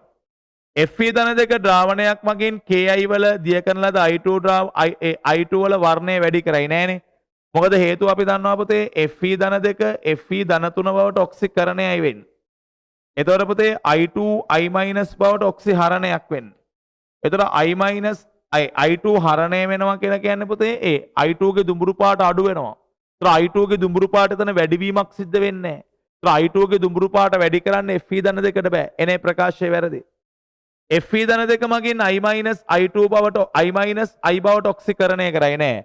Fe ධන දෙක Fe ධන 3 බවට කරණය වෙද්දී I2 වල හරණය වෙන එකයි වෙන්නේ. එහෙනම් ඒකේ ප්‍රකාශ දෙකම වැරදි. උත්තරේ කීයද? 5. 44. එකම උෂ්ණත්වයේදී සියලු පරිපූර්ණ වායුන්ගේ වර්ග මධ්‍යන්න ප්‍රවේග එකම වෙනව නෑනේ. මොකද වර්ග මධ්‍යන්න ප්‍රවේගයේ තියෙනවනේ පුතේ සාපස්. වර්ග මධ්‍යන්න ප්‍රවේගයේ තියෙනවා සාපස්. පරිපූර්ණ වායුවෙන් වායුවට සාපස් වෙනස් වෙනවා. මොකද පරිපූර්ණ වායු අංශුවට පරිමාවක් නැති වුණාට පරිපූර්ණ වායු අංශුවකට පුතේ ස්කන්ධයක් තියෙනවා. පරිපූර්ණ වායු අංශුවකට පුතේ පරිමාවක් නැති වුණාට පරිපූර්ණ වායු අංශුවකට ස්කන්ධයක් තියෙනවා. එහෙනම් පරිපූර්ණ වායුවකට මෞලික ස්කන්ධයක් තියෙනවා. එතකොට පරිපූර්ණ වායුවෙන් වායුවට මෞලික ස්කන්ධය වෙනස් වෙනවා පුතේ. පරිපූර්ණ වායුවෙන් වායුවට මෞලික ස්කන්ධය වෙනස් වෙනවා. එහෙනම් හැම පරිපූර්ණ වායුවකටම එකම වර්ග මධ්‍යන්නේ ප්‍රවේගයක් නැහැ. එකම උෂ්ණත්වයේදී කුමන පරිපූර්ණ වායුවකවද අණුක මධ්‍යන්නේ චාලක ශක්තිය එකයි. ඔව් පුතේ මොකද හේතුව අණුක මධ්‍යන්නේ චාලක ශක්තිය Ke සමානයි 3 බෙදීම 2යි kBT නේ. ඔව්. එහෙනම් උෂ්ණත්වයේ නියතයක් නම් අණුක මධ්‍යන්නේ චාලක ශක්තිය නියතයක්. ඔව්. එහෙනම් පුතේ 44 වැරදි හරි උත්තරේ 4. 44ට උත්තරේ 4. ප්‍රශ්නාංක 45 කියවන්න. A හා B පළමු පෙළ ප්‍රතික්‍රියාවේ අර්ධ ජීව කාලයේ පැය දෙකකී උෂ්ණත්වය වැඩි කළ විට අර්ධ ජීව කාලය අඩු වෙනවා. ඔව්නේ. දැන් අපි දන්නවා පුතේ පළමු පෙළ ප්‍රතික්‍රියාවක අර්ධ ජීව කාලයේ T භාගයේ 0.693 බෙදීම K නේ. මේ K කියන්නේ ශීඝ්‍රතා නියතය. හරි. අපි යෝග පුතේ දන්න දෙයක්. දැන් ඕව අමතක වෙන්න විදියක් නැහැ. හරි. එහෙනම් ඔය තමයි පළමු පෙළ ප්‍රතික්‍රියාවක අර්ධ ජීව කාලය. අපි මේ ඔප්පු කරලා ගත්තා. එහෙනම් පුතේ අපි දන්නවා පළමු පෙළ ප්‍රතික්‍රියාවක අර්ධ ජීව කාලය තීරණය කරන්නේ ශීඝ්‍රතා නියතය මත විතරයි. එතකොට උෂ්ණත්වය වැඩි කරද්දී ශීඝ්‍රතා නියතය වැඩි වෙනවා. ශීඝ්‍රතා නියතය වැඩි වෙනවා කියන්නේ අනිවාර්යයෙන් අර්ධ ජීව කාලය අඩු වෙනවා.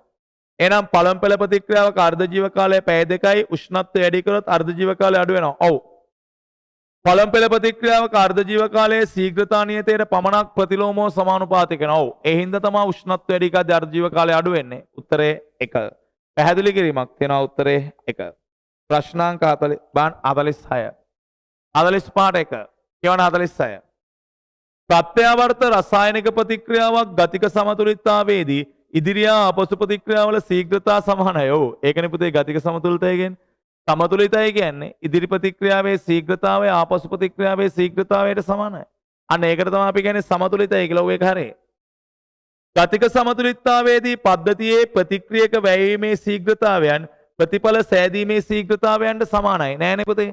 දැන් අපි ගමු මෙන්න මෙහෙම එකක්. දැන් පළවෙනි ප්‍රකාශය හරි දෙවෙනි එක වැරදි. දැන් මෙහෙම එකක් ගන්නකො. 2ක් A ප්‍රත්‍යාවර්තයි 3ක් B නම් ඔව් මේකේ ගතික සමතුලිතතාවයේදී RF සමානයි පුතේ RB ට.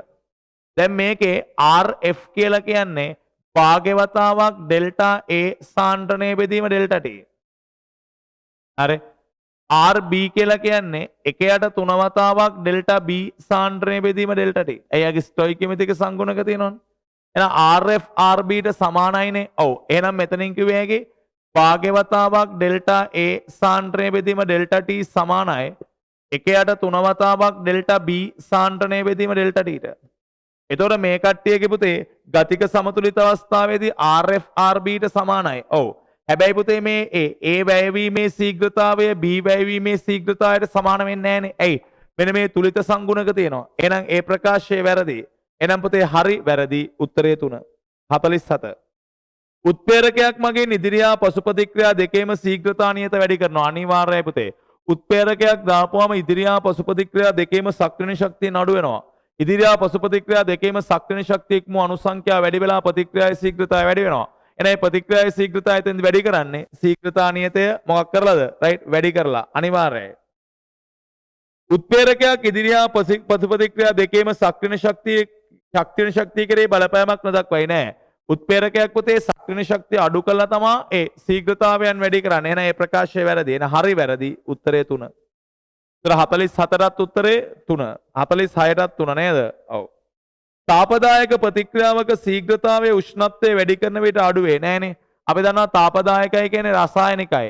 රසායනික ප්‍රතික්‍රියාවල ශීඝ්‍රතාවයේ උෂ්ණත්වය වැඩි කරද්දී වැඩි වෙනවා. දැන් න්‍යෂ්ටික ප්‍රතික්‍රියා නම් උෂ්ණත්වයෙන් ස්වායත්තයි. හැබැයි රසායනික ප්‍රතික්‍රියාව උෂ්ණත්වය වැඩි කරද්දී වේගය වැඩි වෙනවා. එහෙනම් මේක තාපදායක ප්‍රතික්‍රියාවක වේගයේ උෂ්ණත්වය වැඩි කරද්දී අඩු වේ කියන එක වැරදි.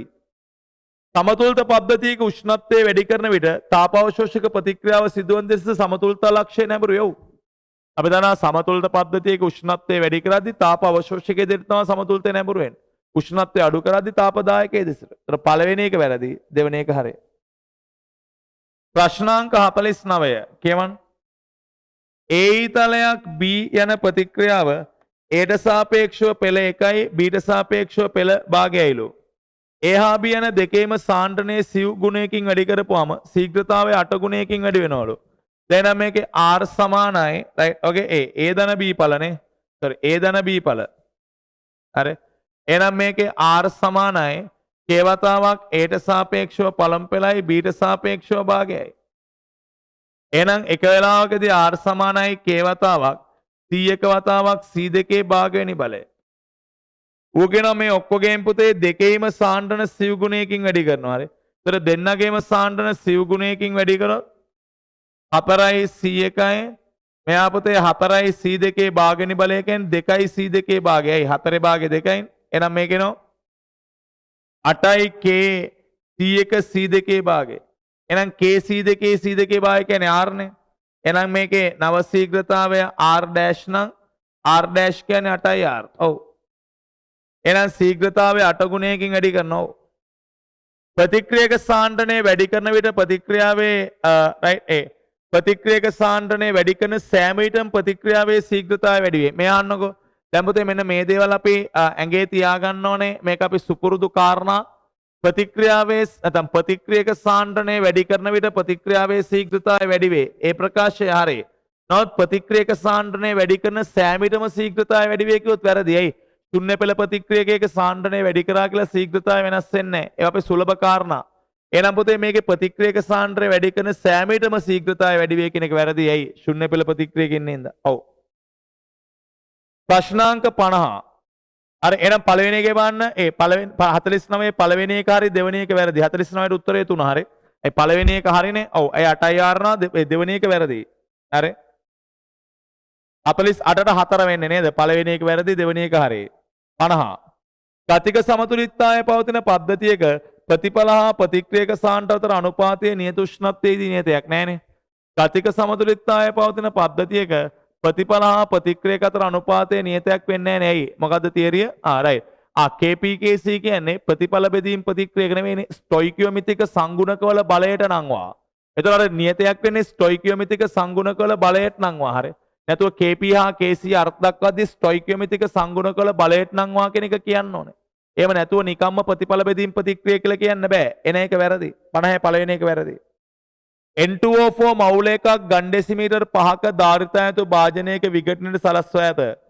සමතුලිතතාවයේදී බඳුන තුල N2O4 මවුල 0.5ක් අඩංගුව තියෙනවලු. එනෝගේ KC ගේ අගය අපෙන් අහනවා. එහෙනම් මේ බලන්නකෝ රයිට් එහෙනම් මේකේ ප්‍රකාශ බහුව වර්ණවලත් පුතේ ගණන් තියෙන්නේ නේද? ඔව්. එතකොට මේකේ මෙයාගේ මවුලයක් තියෙනවලු ඝන ඩෙසිමීටර් 5ක භාජනයක. මෙයාගෙන් පුතේ මවුල 0.5ක් වියෝජනය කරොත් මෙයාගේ 0.5ක් ඉතිරි මෙයාගේ හැදෙනවා එකක්. එහෙනම් මෙයා 5න් බෙදන්න මෙයා 5න් බෙදන්න. එහෙනම් කවුද පුතේ ඔගේ KC කියන්නේ? NO2 සාන්ද්‍රණයේ වර්ගය බෙදන්න N2O4 සාන්ද්‍රණය. එතකොට NO2 සාන්ද්‍රණය කියන්නේ 1/5යි. මෙයා කීයද? 0.1යි. එහෙනම් 1/5යි කියන්නේ KC කීයද දෙන්නේ? 2යි. එහෙනම් KC 0.4ක් කියලා කියනවා නෑ ඒකත් වැරදි. එහෙනම් 50ට පළවෙනි ප්‍රකාශයයි දෙවෙනි ප්‍රකාශයයි දෙකම වැරදි. එහෙනම් උත්තරේ කීයද? 5. හරි. එහෙනම් ඔය තමා පුතේ කවුද? ටෙස්ට් පේපර්ස් කීයද? 45. හරි. රයිට්. එහෙනම් රයිට්. හරි. පුතේ මේවා ආයි පොඩ්ඩක් බලලා තමන්ගේ අඩුපාඩු හදාගන්න. හරි. එහෙනම් අපි ඊළඟ පේපර් එකෙන් හම්බෙමු. හරි.